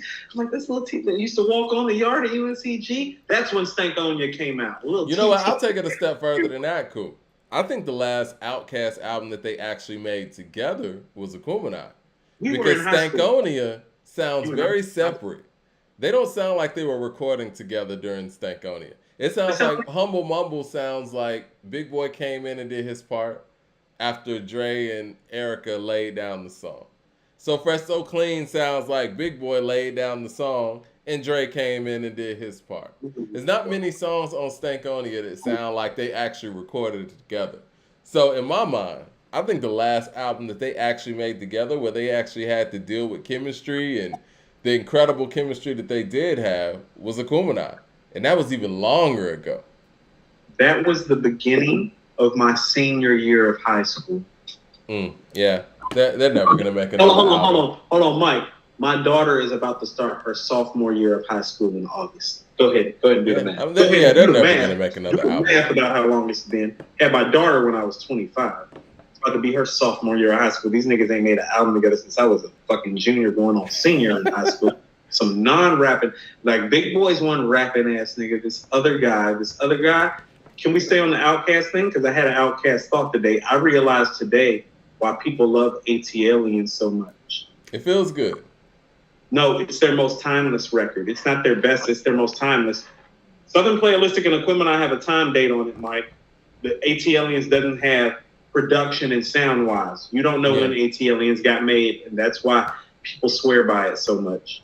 I also think that their chemistry as MCs they rap was together the best. On a regular basis. They rap together like on a frequent basis on that album. And I think that they were, how do I say this? They were at the closest level with each other, chemistry-wise. Whereas like you could tell on Aquemini, Dre was out here, and Mm-hmm. Big was over here. Stankonia, Dre was way out, and Big was still, foundation, holding it down. But as far as like how they approached the records, I guess I should say, they were approaching the records at the same level on ATLians. They sound the most like a group on ATLians. So you If know that what makes any ATLians sense. is? And this is exactly, listen to the comparison I'm about to make, because this is a Kevin Durant comparison. You know what ATLians is? ATLians is on a sneaky level the best part of their career, because here's why. Much like KD early on with OKC, the Southern Playalistic has all the flash. That's where he got his scoring titles and his notoriety. All right? If you look at where he's at right now, well, he's been playing the last few years, or last 2 years, but he's been playing with a player that, quite frankly, he can't seem to get on the court with or find chemistry with. And it's starting to show now, isn't it?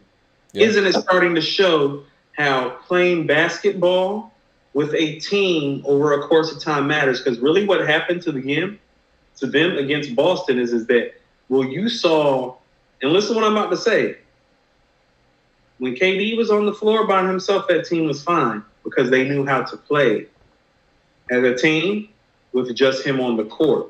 But when you insert Kyrie into it, it's like, well, does it look good and sound good? Mm-hmm. Like, yeah, but is it seamless? It's like, no. ATLians is like Kevin Durant in Golden State. It's like that shit is seamless with no cracks or no flaws, and that's why people love it. The chemistry between them is at a zenith. Listen to what I'm saying. Yeah. Steve Kerr, it took him about 4 months to realize something. I'm running Kevin Durant and Steph Curry on the pick and roll, and can't nobody beat us when they figure out how to do that together. Yeah. You got Kyrie and Kevin Durant out here running ISO ball on each other, going back and forth, and not even setting picks for each other. And so that is really what Stankonia and even some of Aquemini is. Yeah. ATLians is KD, it's a lot of isolation. Yeah. It's a lot of isolation on, especially Stankonia, but there's a lot of isolation on Aquemini. They're the Brooklyn Nets. That's what I'm saying. Like, Stankonia is KD and Kyrie. Yeah. Like, ATLians is Curry and KD. And Southern Playalistic is KD and Westbrook. Yeah. Jay Short says, who's the last rapper to make a classic without any crew collaborations or executive producers? J. Cole, Forest Hills Drive. I don't see Kendrick's path to a classic being alone. J. Cole, Forest Hills Drive. I mean, that's a lot of without. I mean, there's not a lot J. Cole, of that. Forest Hills Drive. If you're going to strip everything down, it's like, oh, he doesn't have an all-time great producer. There's not a whole bunch of guest appearances and great rappers. The last rap album you're going to find like that is Forest Hills. Rigor Raw, you want to be a moderator as well? Yeah, make Rigor Raw a moderator. Yeah, let's do that, and then we're going to go to the next time. Hold on, this nigga pulling up on the West End on a Friday? Yeah, we trust him. All right, yeah, Rigor Raw, you a moderator now too. Okay, I seen this meme going around, right? And I wanted to address this on the show. Let me get this. Okay. Somebody said, nobody has a better 5-album run than Kanye West, and they cited The College Dropout, 2004, Late Registration, 2005, Graduation, 2007, 808s and Heartbreaks, 2008, and My Beautiful Dark Twisted Fantasy, 2010. Wow, all of that was done in a 6-year period. I didn't realize that. I mean, it's pretty crazy, actually. Okay. And so when I saw the post and posted on According to Hip Hop, it's a lot of people who, because we put it up there as like a true or false thing. A lot of people agreed, but there were some people that were inserting Jay-Z's name in there. But again, Volume 3, I think, takes him out of the running of that, right? No, I think a lot of guys are in the running. He's still in the running, but I get what you're saying. Yeah, Volume 3. And again, I wanted to be clear. I'm not a huge fan of 808s and Heartbreaks. I wasn't when it came out. I really don't listen to it like that. But if you sit there and look at the impact of 808s and Heartbreaks, it's kind of like, it's Future before Future, but it's Future. Yeah. You know what I'm saying? And it basically set the foundation and the blueprint for a lot of these guys. Mainly Drake. Everything that people love about Drake and the path that he took, I don't care what anybody says. So Far Gone is not so far gone without 808s and Heartbreaks being what it is. Drake has to take a whole nother path in his career. Now, I think that he already owes a lot of his career to the path that Kanye laid as far as image wise and not having to have any type of street credibility to be a hip hop star. That's one thing. But sonically, 808s and Heartbreaks did a lot for Drake's career in itself. So the impact of 808s and Heartbreaks is what it is, regardless if I love the album or not. So that already makes it somewhat credible, right? Right. I'm trying to think of anybody who has a 5 album run that even rivals that. Reggie says you guys need to peep that DJ premieres So What's Up episode 33. He tells a story about J. Rue the Damager played yourself in Junior Mafia. We'll check that out. LP says Nas just did it with Magic. That's part of the D&D thing. Big, I think. Okay. Rigorol 7 says, yo, y'all peep that Cannabis dropped the Pete Rock album? What? Okay. I just had a conversation about Cannabis the other day, and I personally had a run-in with him when I was in high school a long time ago. He is easily like the most arrogant rapper I've ever met in my life, and he was a travesty as a person and a total fucking asshole and piece of shit. Oh, man. So, yeah, no, straight up like that. I'm gonna talk about him like how I see him and how I remember him. But that was a long time ago. We got to give a person grace. Understand how bad he was. That happened almost 24 years ago, and I'm still speaking of him in this manner. Straight up bitch ass nigga, how he moved that day. But straight up and down, I wouldn't be saying this had he had the rap career that he's supposed to have, because I wouldn't have the room to. And that's what happens when you talk that shit early and you don't deliver. There are people like out here, like me. I remember you. I remember what your buzz was. I remember how you acted that day when you came in the record store and literally reduced one of your fans to tears, who happened to be a friend of mine, and almost had to whoop your ass behind it. You better be happy that 6'9" security guard separated us. Was gonna whoop your ass that day. I'll whoop your ass if I were to see you now. You haven't done anything to influence or make this culture better. Next. That happened 20-something years ago, Coop. And again, I wasn't there. And again, I'm coming from a place where I thought he was nice on the mic, right? No, he's nice on the mic. He's not nice in life. So when I see you, I see you. Maybe he changed. I mean, we all different from 20 years ago. I don't change. Ass whoopings go a long way. Like, I hold this ass whooping for you until I see you again. And he had a lot of nerve. Like, I'm not a big dude. Like, on a good day, I'm 5'10", 175. But that dude was small. I'm like, and you talking, he wasn't bigger than me in high school. And I was a small dude in high school. It's like, yo, nigga, it's like you shouldn't even be talking crazy this way. Like, niggas like you on my side got to knife a motherfucker from behind sometimes. Close your mouth. So you're not going to listen to the album? No, I'll listen to the album. It's going to be whack like all his other albums, though. I'm going to listen to it. And I'm a huge Pete Rock fan, too. Like I said, the beat's going to be tight. Still the same clown-ass nigga rapping on the mic, though. But back to this 5 list. I mean... Dynasty, Jay's 5th album? What's Jay's 5th album? The Dynasty is. And see, this is the thing. Problem. I'm not going to sit here and pick and choose with Jay because, first of all, there's no reason that the Dynasty should actually be Jay-Z's album anyway. That's a compilation album. But he wanted it to be his album, so it's your album. And it's on there. And I feel the same way about the Jay Electronica album. You didn't put your name on it? That's not your album. I know y'all wanted us to count the Jay Electronica album in Jay-Z's past 10 years stuff, but he didn't put his name on the album, so it's not his album. Right. But Jay-Z's 5 is going to be Reasonable Doubt. I'm looking. Volume 1, Volume 2, Volume 3, and The Dynasty. Right. So, all right, let's just be perfectly clear here. Let's give him Reasonable Doubt over College Dropout, which I could see anyone being able to debate that.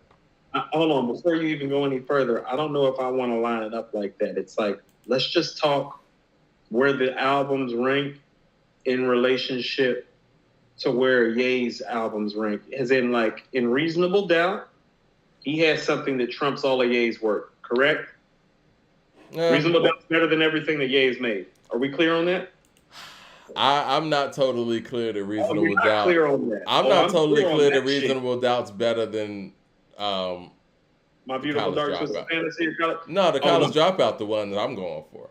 oh, College Dropout. Oh no. Oh, Yeah. I'm definitely taking Reasonable Doubt over College Dropout.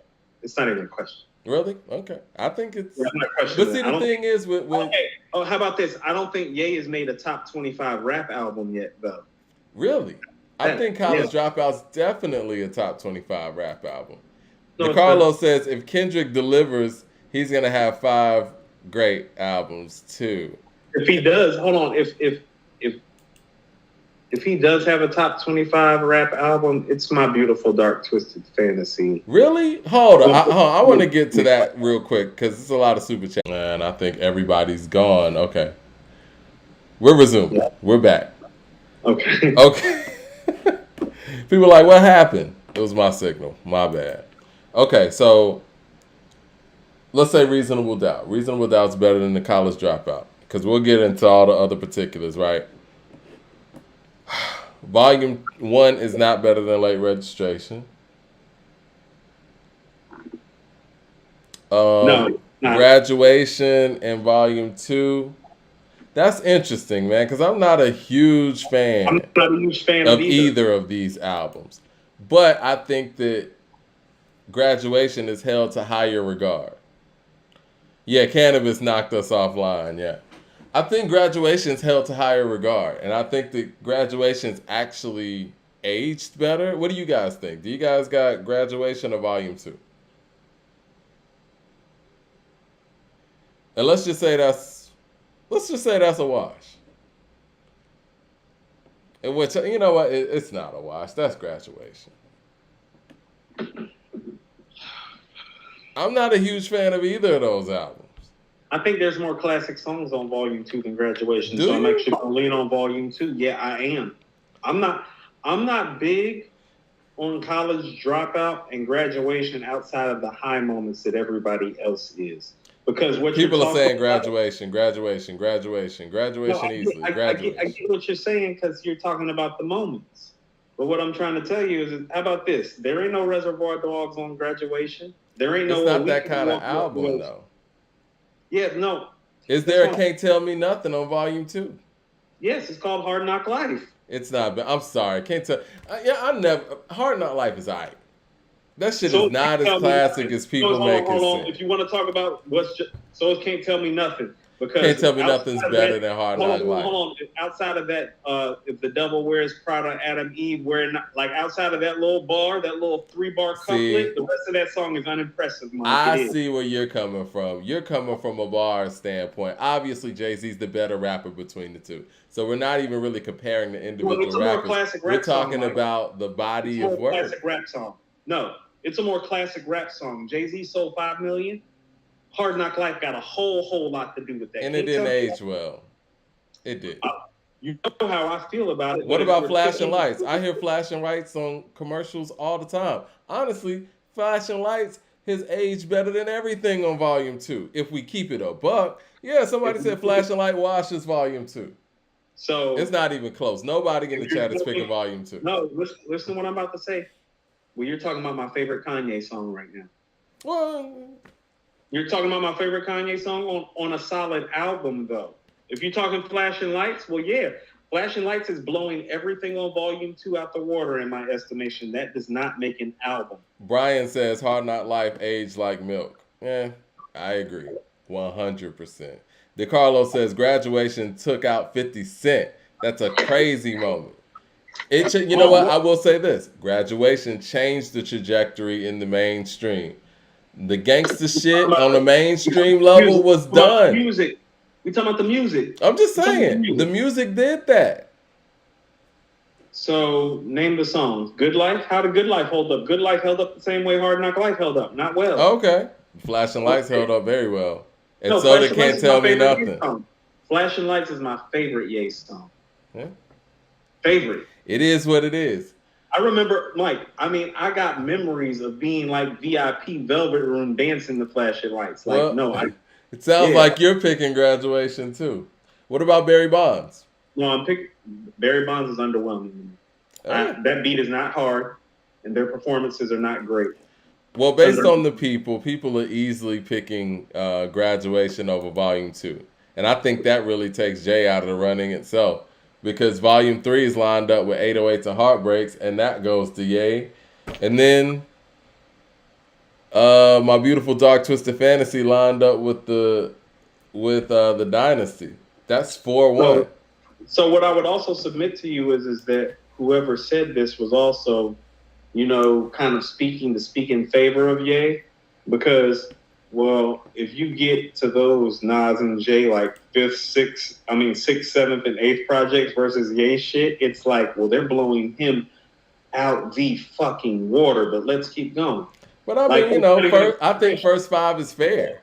It's a marathon, Mike, not a sprint. So if you want to talk about the first 5, let's talk about the last 5 too. You feel what I'm saying? Because if you pull up his first 5, is he gonna win? Well, yeah. Pull up his last 5. He's not even in the conversation. I think artists' first 5 albums, we get their best work. So I think that part of it's fair. That's how things used to be. 007 says Nas has 3 classics in his first 5. It's qualified, and it qualifies, and it's better. But these artists got to be viewed within their lane. So Kanye's commercial impact qualifies, and I think that's the issue when you throw people like Scarface into the fold, right? I didn't throw him in there because Scarface's first 5 albums are better than Ye's, but it's going to be hard to prove that argument because of the commercial. It's going to sound so personal. Yeah. Right. Well, also, too, when we're having this conversation live and thousands of people end up watching, it's like, well, I need people to be acquainted with Scarface's catalog the way that they are with Ye, if they are really hip-hop fans like they say anyway. But that's another conversation. But I do think that this is, and I think it's fair to say, I think that Scarface has an appeal to the people he appeals to. And I think that...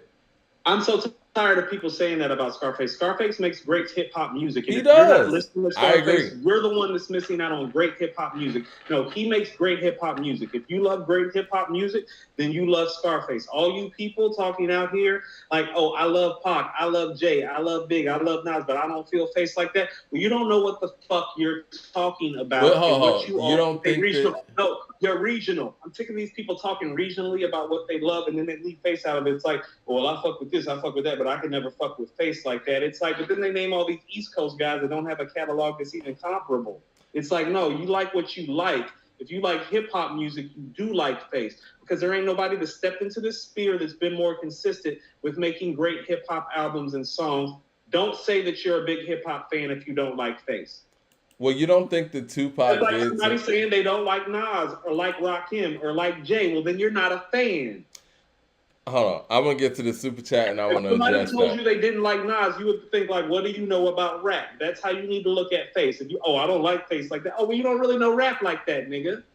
LP says, Nas, Illmatic. It was written, I am Nostradamus, Stillmatic. Nas got 3-2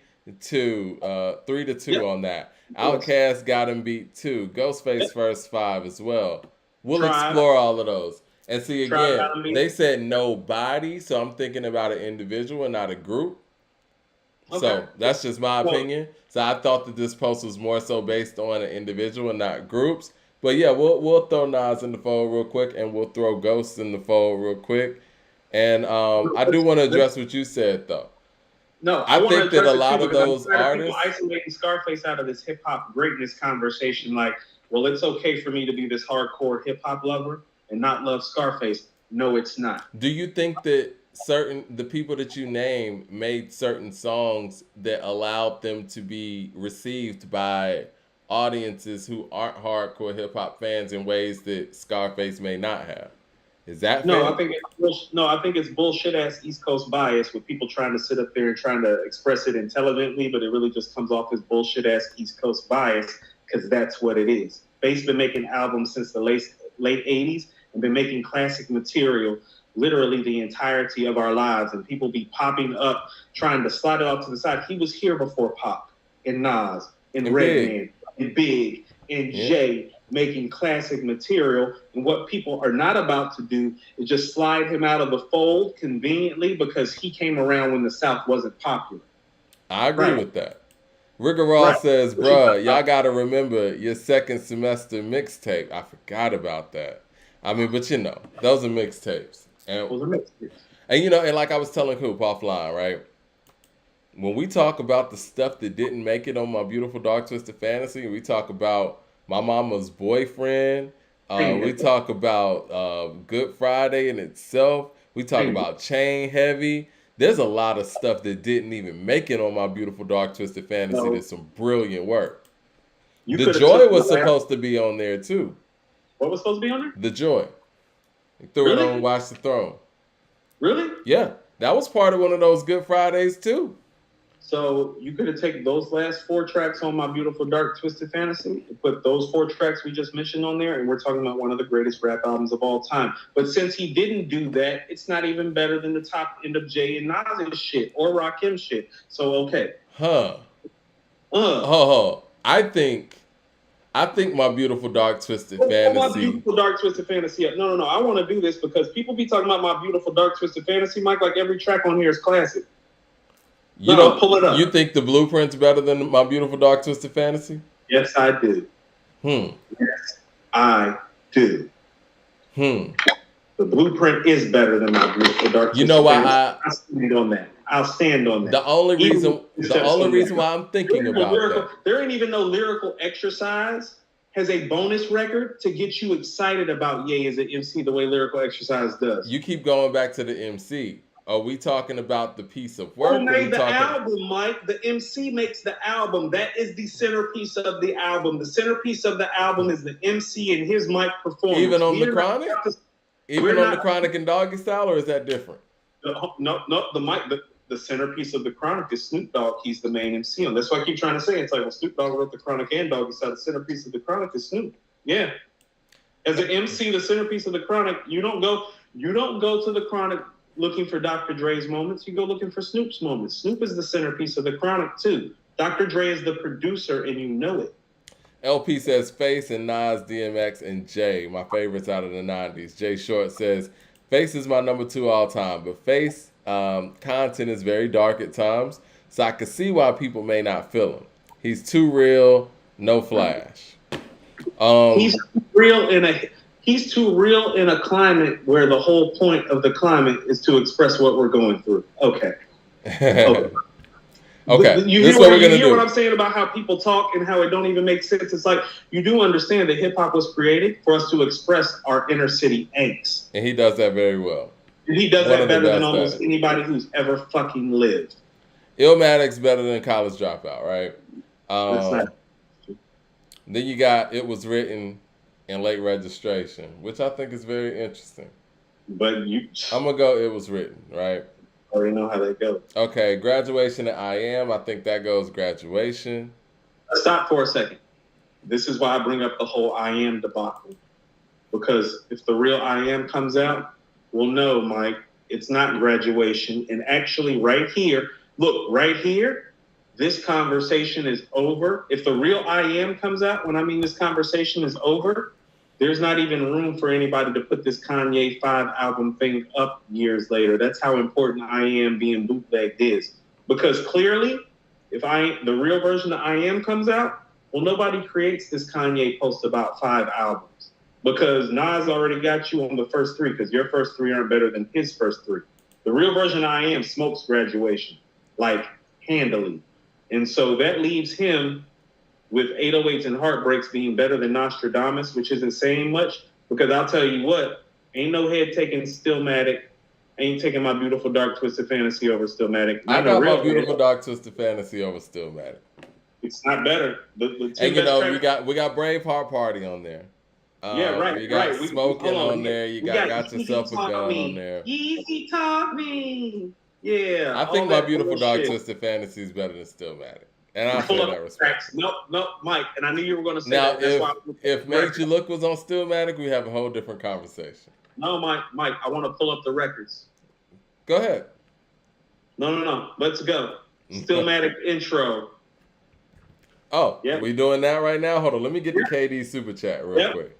KD Super Chat, he says, Heartbreakers by Game was meant for My Beautiful Dark Twisted Fantasy 2, produced by RZA, featuring Rev Burke. RZA got mad at Game for leaking the song because he sold the beat to Ye. Rigger Ross says Face is the only elite MC that nobody ever tests. Okay, let's go here. Let's go here real quick. So let's go. You don't do it, Mike. Mike, you about to get your feelings hurt so bad. No, go for it. Everybody else, no. You about to see how great Stillmatic is and how My Beautiful Dark Twisted Fantasy gets attached to the legend of the person involved more than the music. And I love My Beautiful Dark Twisted Fantasy, but it's not better than Stillmatic. All right. Mike, Stillmatic intro or Dark Fantasy? Dark Fantasy. Mike, nobody believes you. It's not better Come than Stillmatic. on, the RZA track? Crazy. Yeah, you too many ends. That's why your win's low. That's better than Blood of a Slave, Heart of a King. I'm gonna let the people put you back in your place, Mike. No, I'm going with the still. I mean, I'm going with My Beautiful Dark Twisted in Fantasies intro. Mike, the intro to My Beautiful Dark Twisted Fantasy is not better than the Stillmatic intro. I think it's the strongest song on the album, in my opinion. It was my favorite. That's why you're talking personally, not objectively. I'm telling you, the Stillmatic intro is better. But I'll tell you what we'll do. About You, we'll wash it. No, we'll wash it. And people in the chat are saying Dark Fantasy. No, they're not. Yeah, they said, Dark Fantasy intro bumps. Stillmatic's the better raps, but yeah, people are saying Dark Fantasy. Yeah. Okay, guess what? I'll give you that. You can have it. Because I got plenty of records to go off of that you don't have. Ether versus Gorgeous. Well, right. I personally like Gorgeous, but I guess I got to get at the Ether. Right, because Gorgeous is setting the guy that most people are calling the greatest MC of all time back 3 steps. Yeah. Okay. I just never liked the beat, but go ahead. Got Yourself a Gun or Power? I'll give you Power for that. Right. Like All of the Lights Are Smoking. All of the Lights. I'll give you All of the Lights. Mike, You're the Man or Monster? You're the Man. Okay, so where are we at? We got 3-2 Nas. I mean, I'm sorry, 3-2 Kanye. Okay, So Appalled or Rewind? So Appalled. It's not better than Rewind, Mike. Stop that. It is a better song. You know how I feel about Pusha on Rewind. Mike, you step up and disrespect Rewind every time that you get a chance to. It's a dope interlude type of song, but when we talk about a full song, man, it's not. Rewind. I'm talking about, you understand I'm talking about Rewind, right? It's a dope concept, but it's not a better song. I want to ask the people, man. What's the better song? Rewind or So Appalled? No, explain something to me. So is the concept of So Appalled better than the concept of Rewind? It's no concept. It's just guys on their rhyme. Hold on. No, Mike, stop doing that. Answer my question. Is the concept of So Appalled better than the concept of Rewind? Yes or no? No, because there's no concept. Are the lyrics better? Everybody's saying So Appalled. Are the lyrics better? I'm asking you a question. Are the lyrics better? Well, I see Rewind a lot. I'm looking at the people. Are the lyrics better? Are the lyrics better? I mean, Nas is the greatest lyricist. He's rapping backwards, Mike. No, it's not. So let's get this straight. The concept's not better. The rhyme's not better. Is the beat better? Is that what you're telling me? The beat is better. Okay, so you know what? Rewind is taking over in the chat. So Rewind got it. I want to see that whole Dark Fantasy thing too, because I don't believe that. No, people pick Dark Fantasy, but I love Dark Fantasy. Rewind's taking over now. Okay, your turn again. Oh, you're gonna love this, Mike. One Mic or Runaway. No, it's not Runaway. It's Devil in a New Dress. One Mic, Devil in a New Dress, or One Mic.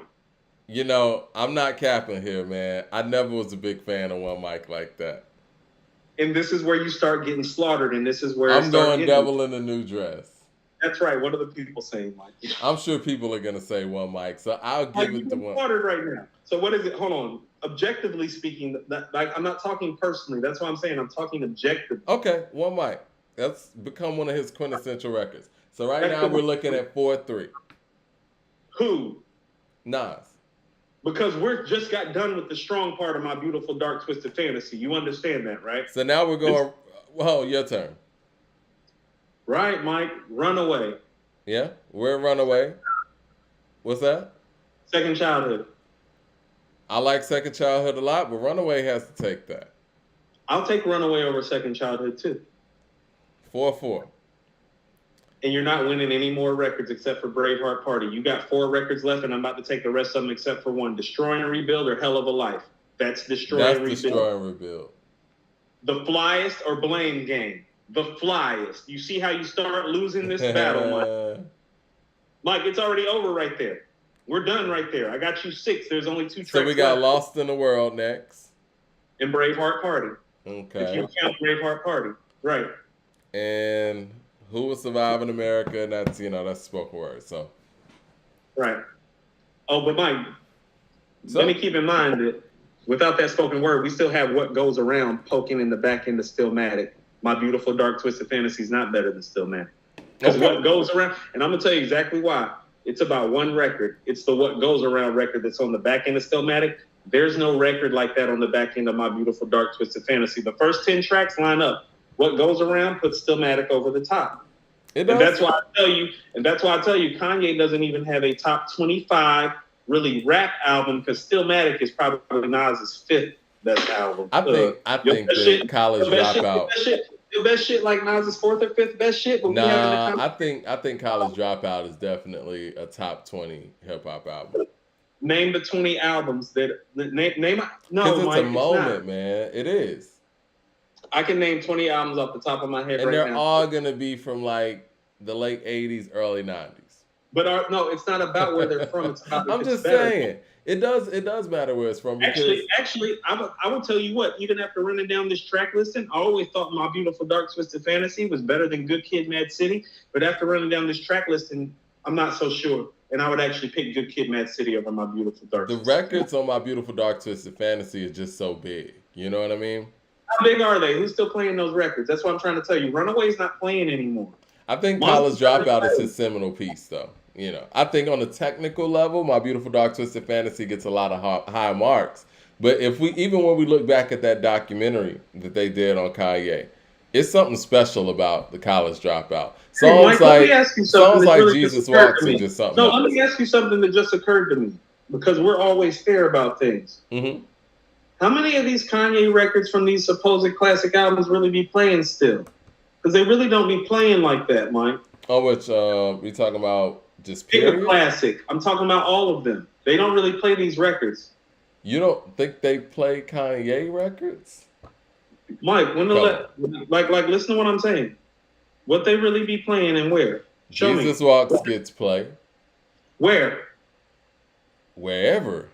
Who? Gold Digger gets play. Are we talking about radio? Are we talking about clubs?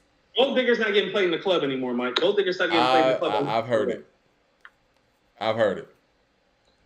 Mike, not when you and I was clubbing. I'm talking about today. Can't Tell Me Nothing gets played. Can't Tell Me Nothing still gets played in the club, probably because of the beat. Yes. I've heard Diamonds. DeCarlo says College Dropout is the top 10 most important hip hop album of all time. I'm fine with that. I mean, I'll just tell you off the top of my head. Game changer. No, I'll tell you off the top of my head. Illmatic. It Takes a Nation. Life After Death. Reasonable Doubt. The Infamous. Is Life After Death more important than... No, I'm talking about best. No. I said he hasn't made a top 20 rap album ever. I'm naming you 20 rap albums better than everything he's ever done. I'm serious. Stop. People got to start weighing this shit for what it's worth and not what you thought it was when it came out. It's a totality of the scale. There are 20 rap albums better than the College Dropout. Mike, Liquid Swords is better than the College Dropout. Song for song. I love that album. That's a tough sell. The song records for song. are so big. You want to pull it up because the stuff on Liquid Swords is held up better than the stuff on College Dropout. That's what I'm trying to tell you. You don't want me to pull up College Dropout. Don't nobody play no workout plan off the College Dropout. You just bringing up shadowboxing, how it made you want to rap. Yeah. What I'm saying?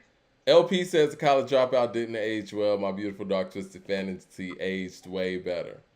It did. That's why I was telling you. Yeah. But even that, My Beautiful Dark Twisted Fantasy ain't better than Liquid Swords either. Now that I don't think is better than Liquid Swords. Moment of Truth? How about this? Does Kanye have an album better than Moment of Truth to you? Yeah, I think the College Dropout's better. And I love Moment of Truth. Yeah. So here's what I would say to you, Mike. How many classic rap songs are on the College Dropout?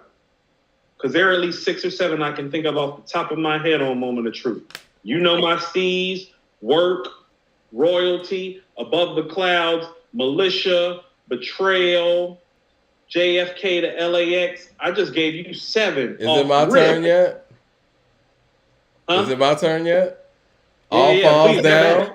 No. Make them pay with Crumb Snatcher. They got Rhyme of the Month in the source for Crumb Snatcher. 8 tracks deep right all now. All falls down. Through the Wire. Jesus Walks. Spaceship. 2 words. 2 words, huh? No. You're at 5. I gave you 8. Slow Jams. No, I'm not done. Oh, Slow Jams, you're out, Mike. That's where you're out. Slow Jams is not a classic. Nobody plays that Slow shit. Slow Jams is not a classic. Come on, man.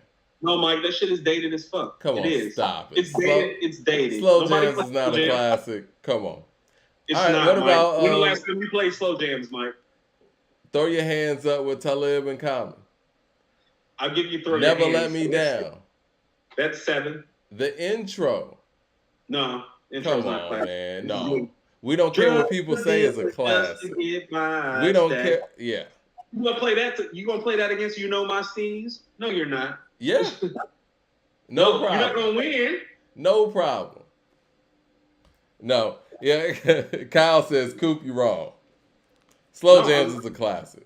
Slow Jams is a classic. Everybody says you're wilding in here. And I'm you are. so sick of y'all talking about records that y'all don't pull up and play and calling them classic. It's a classic when you need to hear Slow it. Jams is a classic.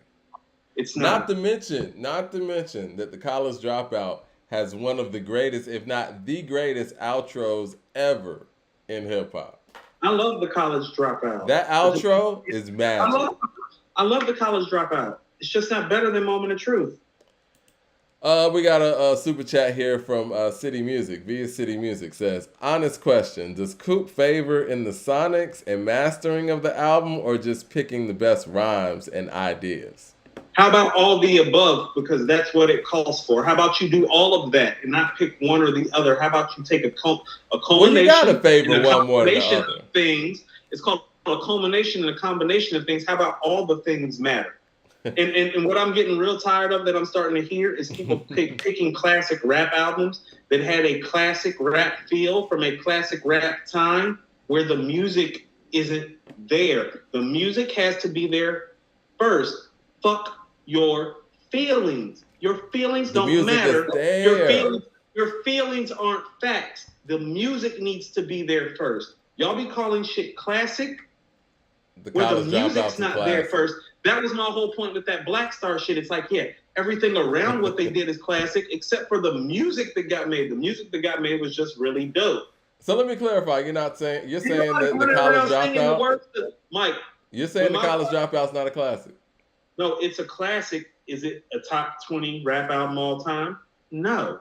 I think it is. Last Call's a classic too, by the way. No, it's not. That's what I'm saying. Stop calling stuff classic, not a classic. You want to know that's what was one classic? Of the best outros ever. This is what was classic, and I realized this when my cousin told me the other day.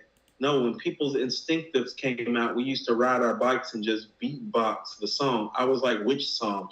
He said every song, and everybody knew the words. That's classic. I need to get the KD super chat. He said that we. Hold on, Mike. You want to know why he don't have a top 20 album? Because that shit's not better than the Low End Theory or Midnight Marauders, and you can't tell me that it is. Tribe got 2 top 20 rap albums. No, it's not. Hold on, I'm trying to get the KD super chat because he said not better than the Low End Theory. I'm gonna get to that in 1 second. I'm writing shit down right now. No, Write it y'all down. don't tell me I'm about to name. I'm about to give you 20 albums better than that shit right there. Oh, okay, here we go, KD. My bad, man. I had to go through a whole bunch to find you. He said, I'm joining late, so my bad. If you guys already went over this, but did you guys review Ransom's album? Everybody's been asking about everybody up on Ransom's album? Everybody, like, this is probably like the 20th comment we've gotten about Ransom's album. You want to know why, Mike? We're going to be on it. We got a hip-hop channel, and so they wanted to hear us pull up on Ransom today more than Future, and that's really what they're saying, too, kind of in between the lines of all of that. Yeah. Blue Collar Hustle says, I feel like Coop is one of the kids at school who legit wanted to fight over a rap debate. I legit have gotten into fights. Legit. There's been legit fights. Clayton says, Moment of Truth, 1 through 10 alone is better than College Dropout, in my opinion. There we go. Both great front to back. but I don't skip anything on Moment of Truth. I love Moment of Truth. The production on Moment of Truth is awesome. Billy Barr says, Jesus Walks is my ringtone on my next tail. LOL. I don't mean that shit is better. Rigorol says, you got a ringtone still? Right. I think he was being funny. He said on his next tail. He don't play it on his next tail? Yeah. You out here trapping on the fucking trapper phone? Get the fuck Rigorol says, where's Leroy? He must be in the studio. New Jay-Z coming. Right. Exactly. All right. Before we get out of here, man, there was a post about what's the worst rap verse you ever heard. And a whole bunch of people were saying Magoo's verse on Love to Love You. Do you mind if I go through this verse a little bit? Because it came up on random for me like last week, and it's funny everybody kept mentioning this verse. No, Mike, take your time. I'm naming all these rap albums better than The College Dropout and Late Registration and My Beautiful Dark Twisted Fantasy. It's not taking long. I'm already at like 12. Magoo says, hold on. I dream by Leolando, make all the Luciano, and girls with condos, Chanel's with Gaetano. Girl, my Pisano, I share like Sonny Bono. Black and white keys lay girls on my piano. Me missing in Timbo, rapid any tempo. Huckleberry Finn, Magoo the South Pimpo. Caught up in my lingo, be not girl, I'm bingo. Help, I see a Beto, cool out, that's only Ringo. Missy sang a jangle, well, I can miss the tango. Genuine riding on the pony, put Moni in the middle. Check the riddle, got your girl pants hot a little. Thinking that she down when she only just a nickel. Take a tickle, cause your man pickle green and resentful. Mag and new go from down south, and here we go. I don't think that's right. Black house shoes, my Kangos to match. Pimp crack gang, make all the scratch. Girls, I'm the P. See me on TV. Beat, beat. Hook me up with your girl CC. Female, look at here. I'm Chip Udell. Let me get one kiss. Just don't go tell. You're so absurd. I thought you heard. If you don't know, the bird's the word. Bird, bird, bird. Yes, the bird's the word. The bird, bird, bird. The bird's the word. I don't think that verse is the worst verse ever. I don't either. I think Eminem's verse on EPMD 2 is worse than that. I can't. I do. Really? He says all jokes it's aside, worse than that. All jokes aside, how do you honestly really think that? Do I need to pull up the lyrics? It's very bad. I'm thinking. You remember? Said that what was that? Rain, I make it rain, dear. No. That verse is bad. Billy Ben says, I said what I said was my ringtone. LOL. Yeah. Oh, it was. Yeah. That's better. Yeah. That's better. Listen, what's the worst rap verse you've ever heard? I can remember how offbeat Silk the Shocker was on We Bout That. And I was just like, the least you could do is catch the beat. Remember Bentley's Little Hummers, Little Daddy's We Bout That. Silk's verse on there. I think Silk's verse when I heard that verse, it just like it hurt my soul when I heard that verse, Mike. It was just like, what is he doing? Like on the mic about this rap shit right now. I don't understand what is going on. I'm trying to understand. I'm trying to be a better man. I'm trying to understand. I think Silk's verse on Ain't No Limit. I think it was Mystikal's first single. It ain't my fault. That's a dope verse. It ain't my fault. Ain't No Limit. He had the last verse and it was that put a shock in your exoskeleton. You know what I'm talking about? That song where they kind of like had this National Geographic type music video or whatever. And Silk had that last verse and it was like 24 bars and it was bad. Where he was like, why you sitting there looking all silly? You a bad man. Oh, I'm just talking about your lyrics. I stay mugging. I stay thugging. You remember that verse? I do. Oh my God. I'm having flashbacks, but it's like a traumatic flashback. It's not good. That was one of the worst rap verses I think I've ever heard. I want to hear from the people what they think some of their worst verses are. You know, because it was funny. Like I'm allergic to whack shit, so I don't listen to it, and I try to stay away from it as much as possible. But I want to hear what some of the people think. Danielle says the new original Stillmatic track list does not include Braveheart Party, and we should normalize this. On any streaming platform, it does not No, we're not include going to let him slide for that bullshit. That's what we don't do. We don't hand out hall Yeah, we passes. can't That do nigga that. went Braveheart Party and tried to put it on track 11 after having a flawless album like It's Okay. We don't hand out hall passes at According to Hip Hop. Go to that other bullshit ass channel for that. He made Braveheart Party. Jay Short says, pick any Nori hit in the 90s. Nori has some bad verses. But you know what? I think Nori's... Oh, no. Huh? Oh, no, no. I was thinking about Nothing. That's what I mean, Nothing. Yeah. What y'all want to do? That's for Yeah, real. the Neptunes were saving him on that. Neptune saved them. That's one of their best beats. The Nothing beat. His verse was so bad that Nas even went on... You're a rock star. Yeah. Nas even went on a rant on Power 105 talking about Nori need to step his bars up. Yeah, I remember Nori was like, yo, I'm going to punch Nas in the face when I see him. But was he wrong? No, he was right. He needed to step his whole bar game up. But you have to understand, Nori used to be under Nas's tutelage, and he like, no, nigga, you from the bridge. We from Queens. Like, we rhyme. We don't rap like that. Yeah, we rhyme. We from Queens. Yeah. No, he was really just, that was more of a Queens thing.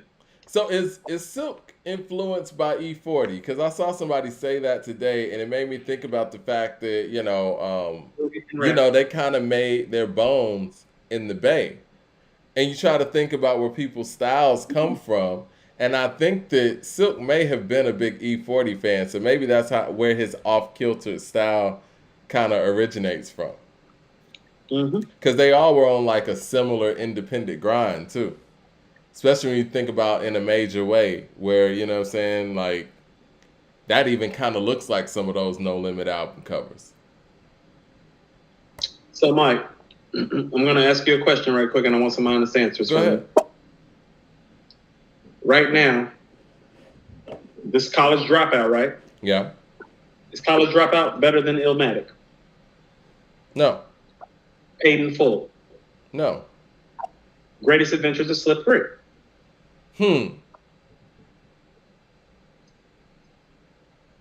Hold that one. Because top to bottom is just different, and I get it. Like, Great Adventures of Slick Rick has like 3 or 4 top 50 hip-hop songs on it all time. Right, and Ye doesn't even have 3 or 4 top 50 songs from the 2000s. Well, not many people do. Like, you know what I mean? Like, I don't know. That's tough. Mike, top to bottom, that's tough. That's tough. Okay, let me reference this a little bit more. It's not clear. I need one. Hold on. No, Mike. Does Kanye have on the College Dropout any song outside of Jesus Walk that's messing with the best 4 songs on The Greatest Adventures of Slick Rick? Okay, we'll give it the Great Adventures of Slick Rick. If you can't meet him at the top, you can't meet him at the bottom. That's what I'm saying. Slick is washing him at the top. This really isn't even a conversation. Greatest Adventures of Slick Rick is a top. Like, I'm sorry, Mike, the College Dropout does not have a Mona Lisa, Children's Story, Teenage World, Hey Young World effect. It just doesn't. And we need to be honest. It's not. I think it has songs better than Teenage Love, but yeah, Hey Young World is special. Better than Teenage Love. No, it has songs better than Teenage Love on there. Hey Young World is special though. But Hey Young World and Mona Lisa and Children's Story are literally better than everything on the College Dropout. Literally. I'm fine with that. That's 3 of the best songs ever made. Right. It's some of the best rap stuff ever made. That's what I'm saying. I'm not saying it like the big up Slick. I'm just saying it what it is. Cuban Link. No. Enter the Wu-Tang. No. It Takes a Nation of Millions. No. The Infamous. I think the College Dropout is better than the Infamous. How? Name the records. I think top to bottom is just a better album. But you don't have any evidence of that. That's what I'm saying. It's like you're saying that, but when you say that, it's like there's no evidence of that. The first 8 tracks on The Infamous are better than everything on the College Dropout. Like, Give Up the Goods, Eye for an Eye, Survival of the Fittest is better than all the top-end records, except for Jesus Walks once again. Like, stop letting Jesus Walks. Two words don't have shit on Give Up the Goods or Eye for an Eye, Mike. I disagree with you. Mike, you want to put 2 words against Eye for an Eye on some posse cut shit and watch it get 10% of the vote? Listen, I disagree. I mean, I feel what you're saying, but I'm just saying from beginning to end, and just being able to do everything, I think, as a collectively. And we could put a poll out there for it. I think collectively, you the don't want college to do that to dropouts. yourself. Mike, I'm telling you right now, you don't want to do this on this hip hop channel. Put the infamous up against college dropout. Are the people telling you right now to stop tripping? Not yet. I'm looking at some of the super chats. Mike 100 says Jay-Z's verse on Monster was the worst, and I agree with that.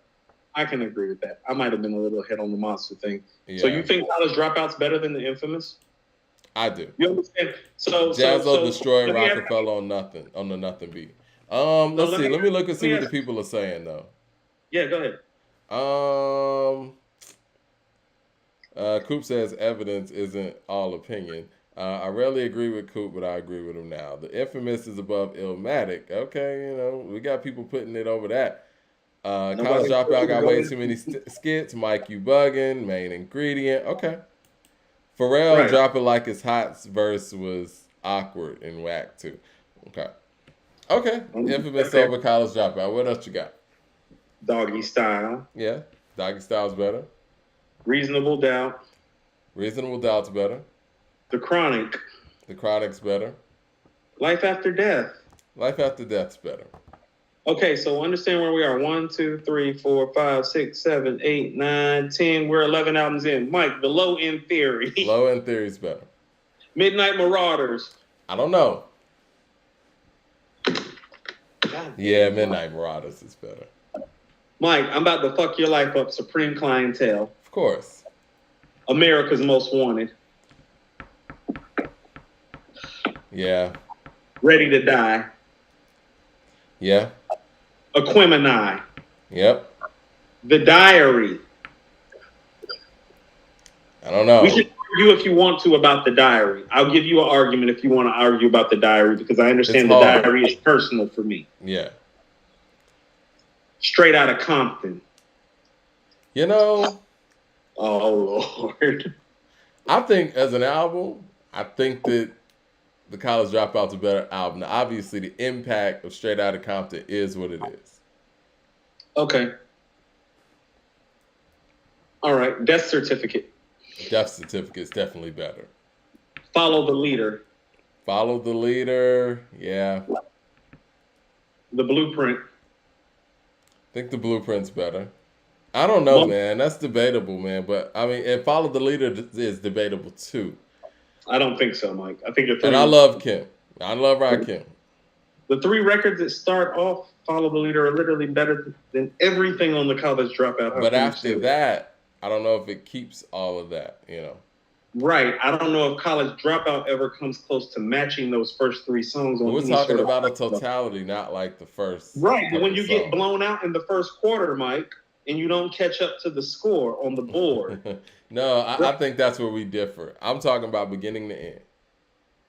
No, you don't think Follow the Leader is still a classic? I mean, I know it's not as much rapping in the back end. I think it is a classic. Okay. How about this? The rapping. But if we're talking about top 20 albums, right? I think. Right. Follow the Leader is there. Because Follow the Leader is where the craft of MCing and this culture starts. Okay. That's why I'm saying that. Like, I only brought up Follow the Leader because it's like, even if you feel like the College Dropout is better beginning to end, well, show me Microphone Fiend, Follow the Leader, or Lyrics of Fury. Show me something close to it. Can we step into the 2000s, though? I mean, that's what some of the people in the group are asking. Tell them to give me classics from the 2000s that are comparable. We're talking top 20 greatest rap albums of all time. We're not talking about 2000s. But it sounds very generational. Good Kid, Mad City. I think the College Dropout's better than Good Kid, Mad City. I think Good Kid, Mad City is better, actually. I totally disagree with that. Now, if you want to talk about that, now give me a Jesus Walks on that album. Bitch Don't Kill My Vibe. Man, it's not that. Right, because lyrically, Bitch Don't Kill My Vibe is better and more saying, intrinsic. Ain't nobody playing Bitch Don't Kill My Vibe since we want to play that game. Right. Well, I mean, if you want to play that game, Money Trees is harder than everything on the College Dropout. Right. I don't think so. I disagree with that. Yeah, Money Trees is better than 2 words. That's for damn sure. I got 2 words over Money Trees. Words. Yeah, I got 2 words ain't like that, Mike. 2 words ain't like that. 2 words is crazy. You know that, right? 2 words. You know 2 words ain't like that. So do we have a All Falls Down on there? Do we have a Through the Wire on there? Can I say something right quick? Mm-hmm. 2 Words is one of the most overrated rap songs of all time. No, 2 Words is incredible. Outside of most verse, it's overrated. It just is, Mike. I'm sorry. Nah, 2 Words. Kanye's verse on there is mean. 2 Words, Most Def, Kate. No. When most do it, like the rest of the guys, it's a drop off. You don't like Kanye's rapping on that album, I think. I mean, he's not that good of a rapper on that album, but Freeway's verse and Kanye's verse, they're not fucking with Most on there. Most steals that show and leaves them with scraps. Everybody says you're tripping in here. I don't like it when MCs get ref with scraps. I think in the 2000s, right? The only albums that I'm putting over the College Dropout off the top of my head is I'm putting Supreme Clientele, B, The Blueprint. Mm-hmm. Everything else is questionable. What about the score from the Fugees in the 90s? You think the score is better or College Dropout? In the end, no. And I love the score. I'm a huge Fugees fan. Hold on. You think the College Dropout's better than the score? Where? I do. Where, Mike? From beginning to end. Name of the beginning. I've named these songs till I'm blue in the face. No. You just don't like these records. The score starts off with how many mics? You said from beginning to end. Yeah, and I would put. So we don't care what people say. Hold on. Lauren's verse to start that album is lyrically better than everything on the College Dropout. What are you talking about? Well, if you want to go there, we got Prize on that album too. So, right, we got Lauren on that album. Like I said, Lauren's out everything. No. I want you to address Lauren's verse on how many mics and how that lyrically is beyond everything that's on the College Dropout with one verse. So we how don't is it care that, what people say. Beyond lyrically everything that he expressed in one verse on the first song. Beyond All Falls Down? Beyond All Falls Down? Come on now. Mike, the verse on how many mics is better lyrically than everything on the College Dropout. What part of that are you missing? Disagree with that. I disagree with that wholeheartedly. Name the verse. I'm naming songs. All Falls Down. Verse. I say name one verse. And Lauren's on there. And Lauren's not just like existing on that level on how many mics. I'm using that as an example of how she exists lyrically throughout the extension of the album. Did I mention that she's singing on the production is airtight? They said Coop be wildin' on Fridays. Look, man. I do be wildin' on Fridays. Well, hold on, but Mike, you do understand this. Listen to what I'm saying. So you said it's a top 20 rap album. 1, 2, 3, 4, 5, 6, 7, 8, 9, 10, 11, 12, 13, 14, 15, 16, 17, 18, 19. I got you down for 20 albums that you just said were better. I just put you down for 20 albums, Mike. And that's some of those I don't totally agree with. No. And keep in mind, that's not counting the ones that you argued about, which is Greatest Adventures. I didn't even count Liquid Swords, The Diary, Straight Outta Compton, The Blueprint, or Moment of Truth. I didn't count those, and we still 20 albums deep, and you agreed. So no, according to you, it's not a top 20 rap album all time, because I just gave you 20 some rap of albums. those I don't agree with, though. You agree. No, Mike, the stuff you didn't agree with, I left off the board. I didn't pick 20 albums. I picked a stretch. Like, there's 1, 2, 3, 4, 5, 6, 7, 8, 9, 10, 11, 12, 13, 14, 15, 16, 17, 18, 20. I think that's why it may be important to do this stuff by era. I named 28 albums, Mike. Of those 28 albums, you named 21 albums better than the College Dropout. You did, not me. So don't tell me it's a top 20 rap album. Top 25. When I can list the albums, Mike, this is me off the top of my head. Listen to how far he's about to fall. You want to keep on doing this? Mike, I didn't bring up doing B. No, it's better. Is B better? I think B is better. Well, now he's at 22, Mike. You want to keep on fucking around? The L Web says, I'll easily put King and the documentary over the College Dropout, let alone the score. I was going to go the documentary because I actually like the documentary more than King. You think the documentary is better than the College Dropout? I don't. I got something for you that is, though. And we're about to slide him down to 23. Get Rich or Die Trying is better than Get Rich or Die Trying is. And so now he's at 23, Mike. You want to keep on sliding him?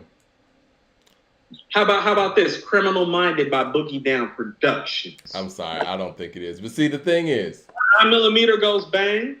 The Bridge is Over. I'm talking about end to end, bro. I'm still number one, and you telling me that you think Ye shit better than that? Yeah, I do. You From see end to KRS end. Live do that. Again, Coop, I think that you're talking about the MC. You're talking about individual songs. I'm talking about the songs. I'm talking about albums.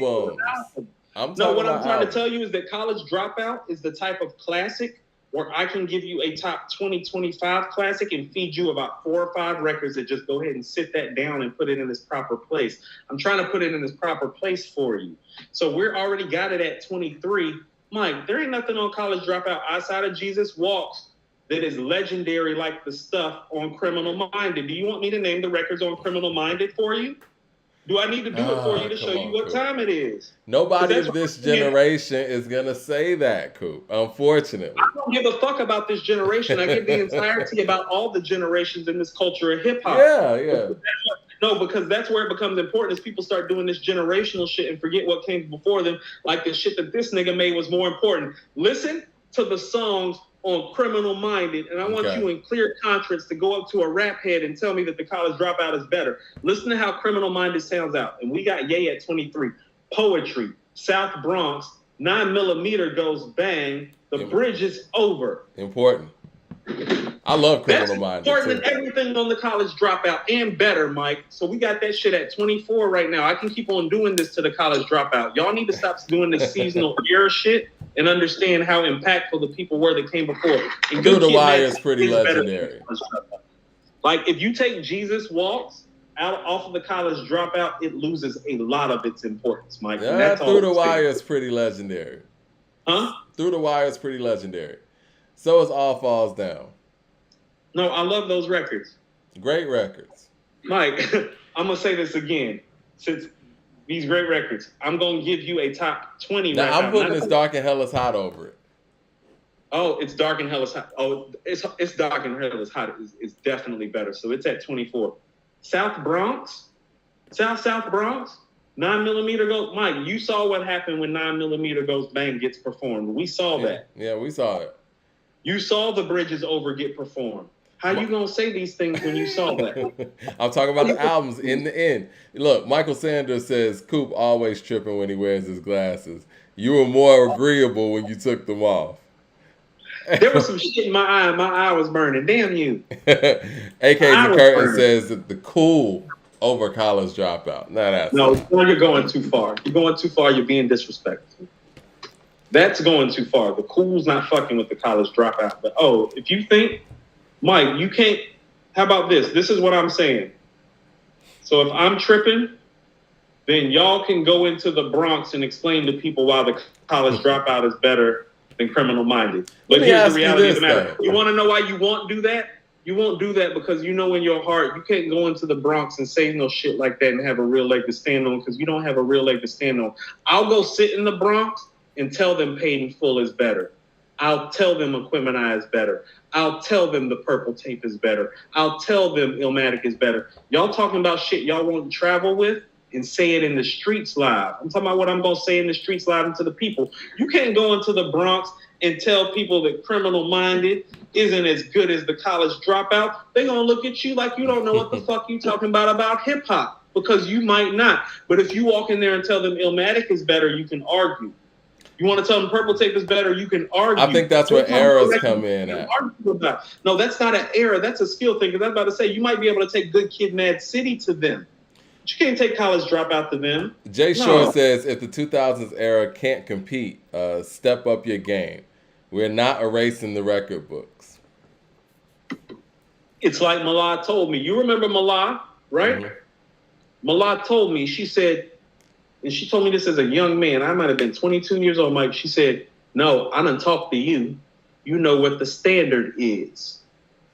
Don't you ever deviate from this shit and misappropriate what the standard is. You know the standard is KRS-One and Rakim and Cool G Rap and Nas and Scarface. We talking about two different things. No. And she said in the albums and the products that they made that got them to that place, don't misappropriate the standard. When you put the College Dropout in the top 20, you're misappropriating the standard. Yes, you are.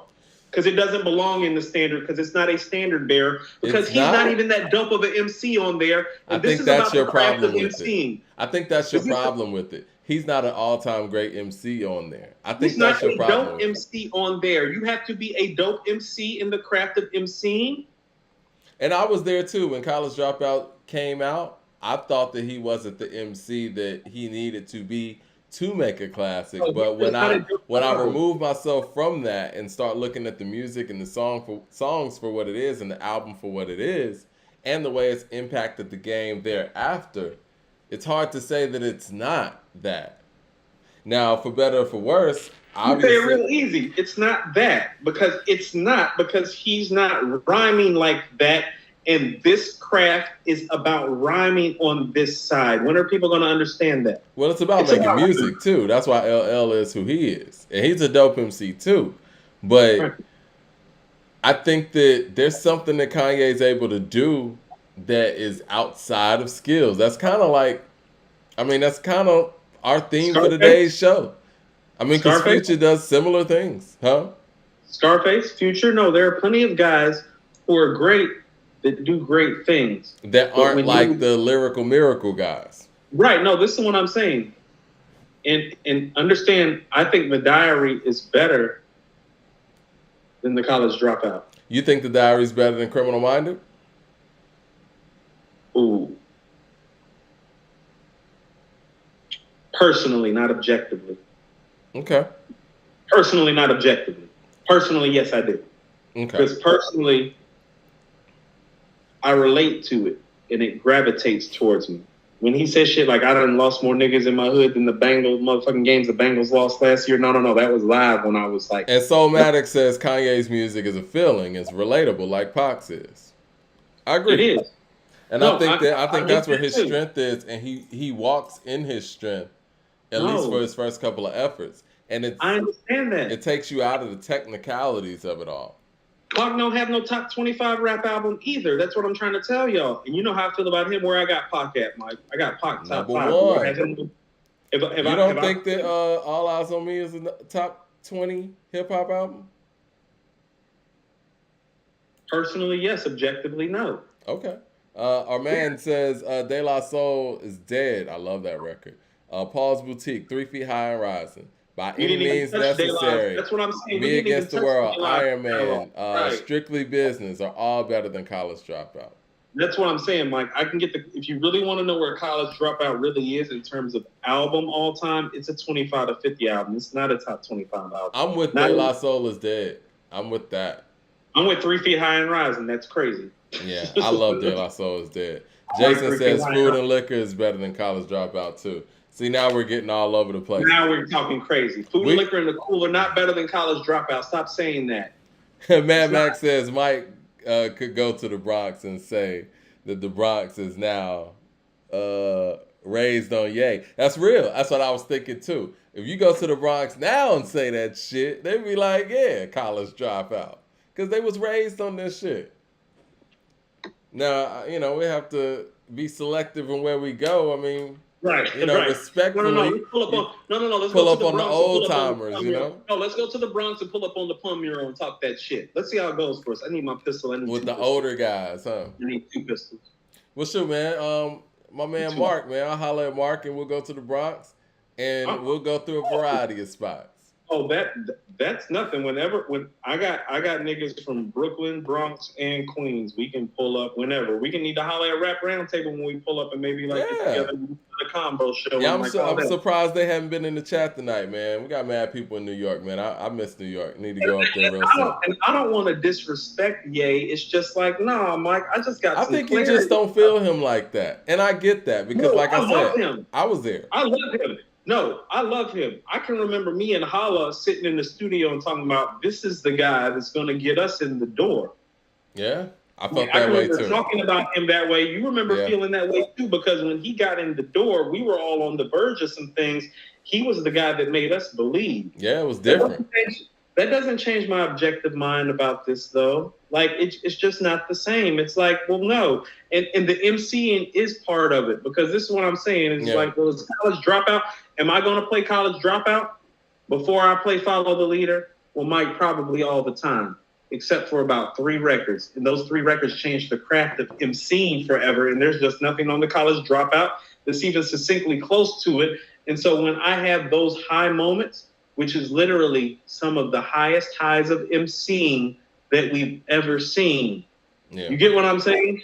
There are albums on here that provide you with some of the highest of the highs. The Ye album is just what all of his albums are. They're really dope and consistent from beginning to end, which is kind of his marker for things. But he doesn't fly at that high level the way those other guys do. Don't tell me that you listen to the College Dropout. You want to talk about some end-to-end banger? Is it the end-to-end banger Doggy Style is? It's like, no. Is it the end-to-end banger Illmatic is? No. And when you start getting down, no. And when you start getting down to how good it is end-to-end, well, there are so many albums that are greater because they have more important pieces to them, even if it's not better end-to-end. Like, is the Infamous better end-to-end than College Dropout? It's like, I don't know. But I know the 5 best songs on the Infamous would step all over the 5 best songs on the College Dropout on some rap shit. See, now we're picking and choosing. I guess it depends on what you deem the most important thing on albums, right? You're talking about some rap shit, Mike. It's about rap. But no, you were just talking about how Sign of the Times is a complete work, right? And yes. Sign of the Times is more complete than Purple Rain, but it ain't got the songs individually that Purple Rain has. So it sounds like you changing it up based on whatever the argument is. But I'm telling you, because ain't no Purple Rain on Sign of the Times. Ain't no Doves Cry on Sign of the Times. It's not. No, the albums, the College Dropout is comparable to. The moments on the other albums are all better and higher, like the Infamous. That's what I'm saying. Like the Infamous and the College Dropout are actually very similar, Mike, except for a few things. The few things are called Survival of the Fittest, Give Up the Goods, Shook One's Part 2, Eye for an Eye. We'll make a poll. I.e. some of the best rap shit ever created versus some of the best rap shit created for a generation. There's difference. We'll make a poll and we'll revisit it on Wednesday. We definitely got to talk. To put the Infamous up against the College Dropout. I would love that. Okay. Mike, you're not winning that. Yeah, we'll revisit it Wednesday. Dumb It Down says, how you say rapping matters, then diss Lupe's album. That's hypocritical.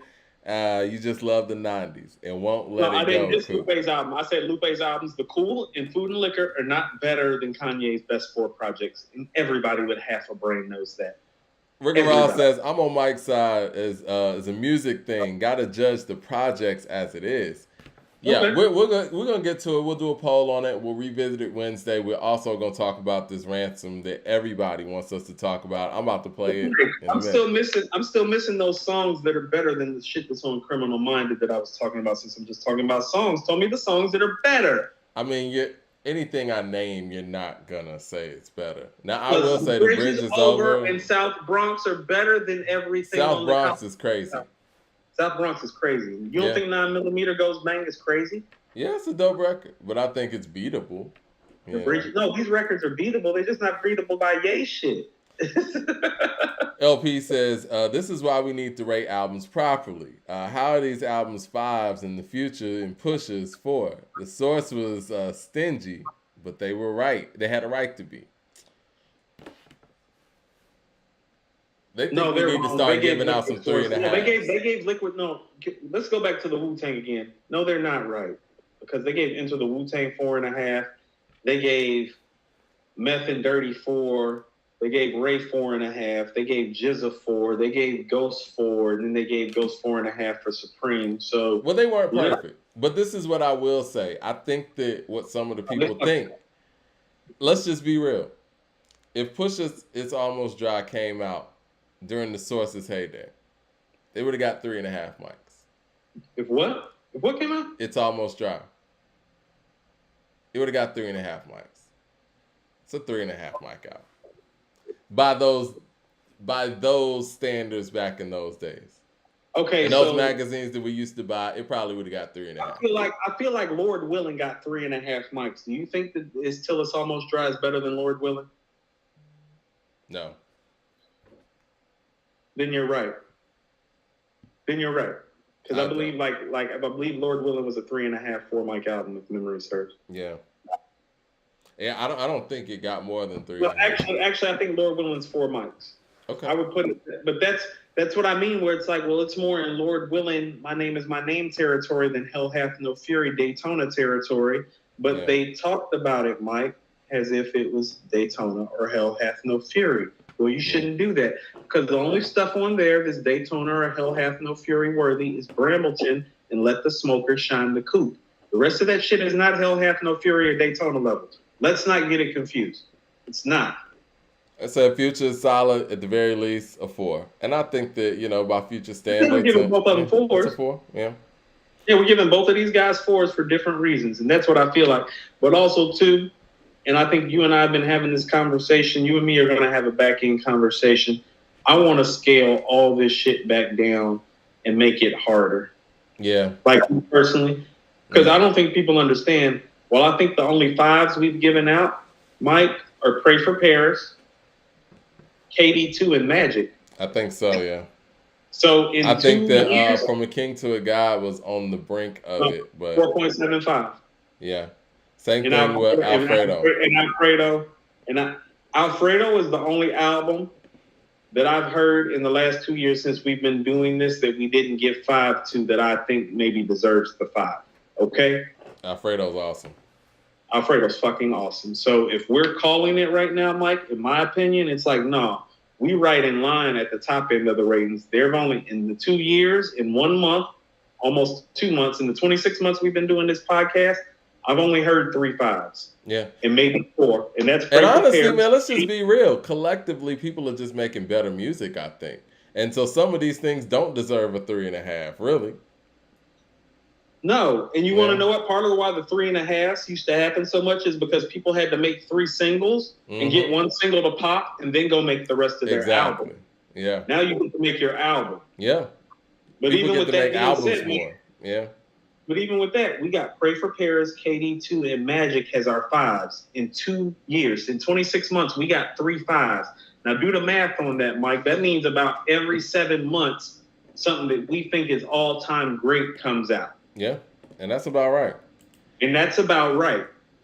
That is about right. Well, let's get up out of here, man. We've been on here for a minute. So Wednesday, we're going to revisit this.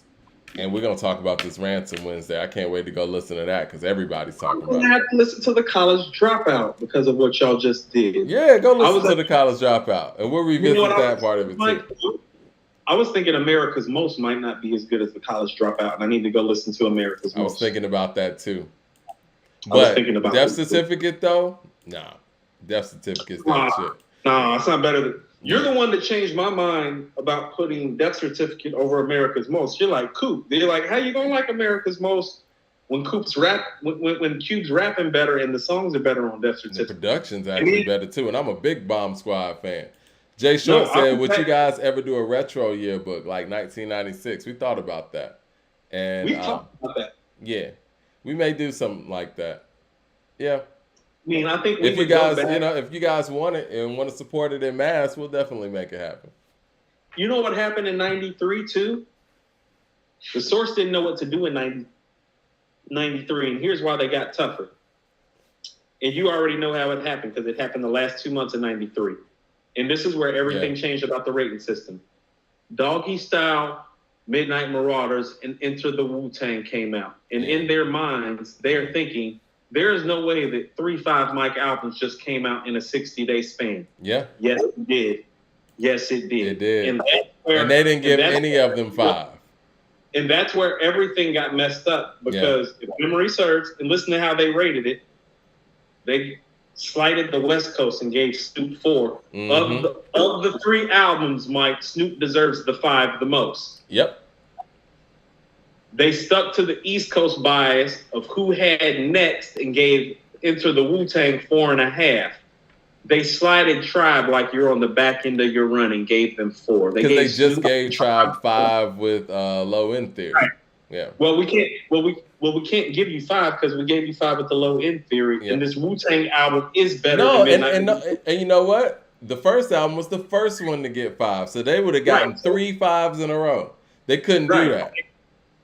And the reality of the matter is that the low end theory is the real 5. Midnight Marauders, organically to your ears, the 5 that everybody else hears, but it wasn't better than Enter the Wu-Tang.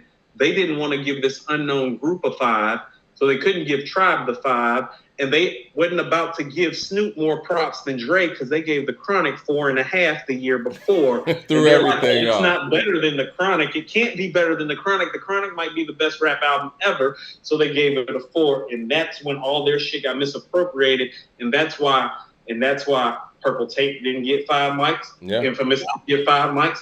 Liquid Swords don't get 5 mics. Life Ready to Die don't get 5 mics. Southern Playalistic don't get 5 mics because they didn't see, the source couldn't forecast what was coming, which was that everybody was coming with high-end dope shit in the early 90s. The source wasn't prepared. They were prepared to hand out 1 5-mic album a year based on how the culture was going. Let the Rhythm Hit 'Em, Brand Nubian, Tribe, Ready, 1 a year. De La Soul is dead. De La Soul is dead, 1 or 2 a year. They wasn't ready to hear 3 at once. Can you imagine their minds in 19? Can you imagine being part of the source in, like, let's say February of 94 when you're getting albums from Biggie, Outkast, and Nas? Or I thought you were going to say like October of 93 when you're hearing advanced copies of Into the 36, Doggy Style, and Midnight Marauders. What do you That's what I'm saying. It's like you're probably sitting here, it's like, this can't be as good as I think that it is. Yeah, it is, motherfucker. Yeah, it is. Yeah, it is. It's as good as you thought it was. They gave Liquid Swords 4 mics. That's when I was like, 4 mics? Yeah. I'm like, hold on. Like, all right, cool. But they couldn't give it 4.5 because they just got done giving Ray 4.5. Yep. You see how messed up it gets? Mm-hmm. And they couldn't give Ghost 4.5 for Iron Man because Iron Man's not better than Liquid Swords, and we gave Liquid Swords 4. You see how they stop themselves? And that's why we need to continuously go back on our own literature and balance this stuff out. So, good talk, man. And if I can go back, I want to give Alfredo 5. Okay. I think Alfredo deserves the 5. Okay. Yeah. We'll do that because I agree with you. All right, Alfredo, man. 5. Y'all have a great weekend. We'll talk to y'all Wednesday. And we got a lot to listen to. Hold on, Mike. So that means we got 4 5s in 2 years. That's just like their track was early on. Yeah. Sounds like we're on track. Yep, same track. All right.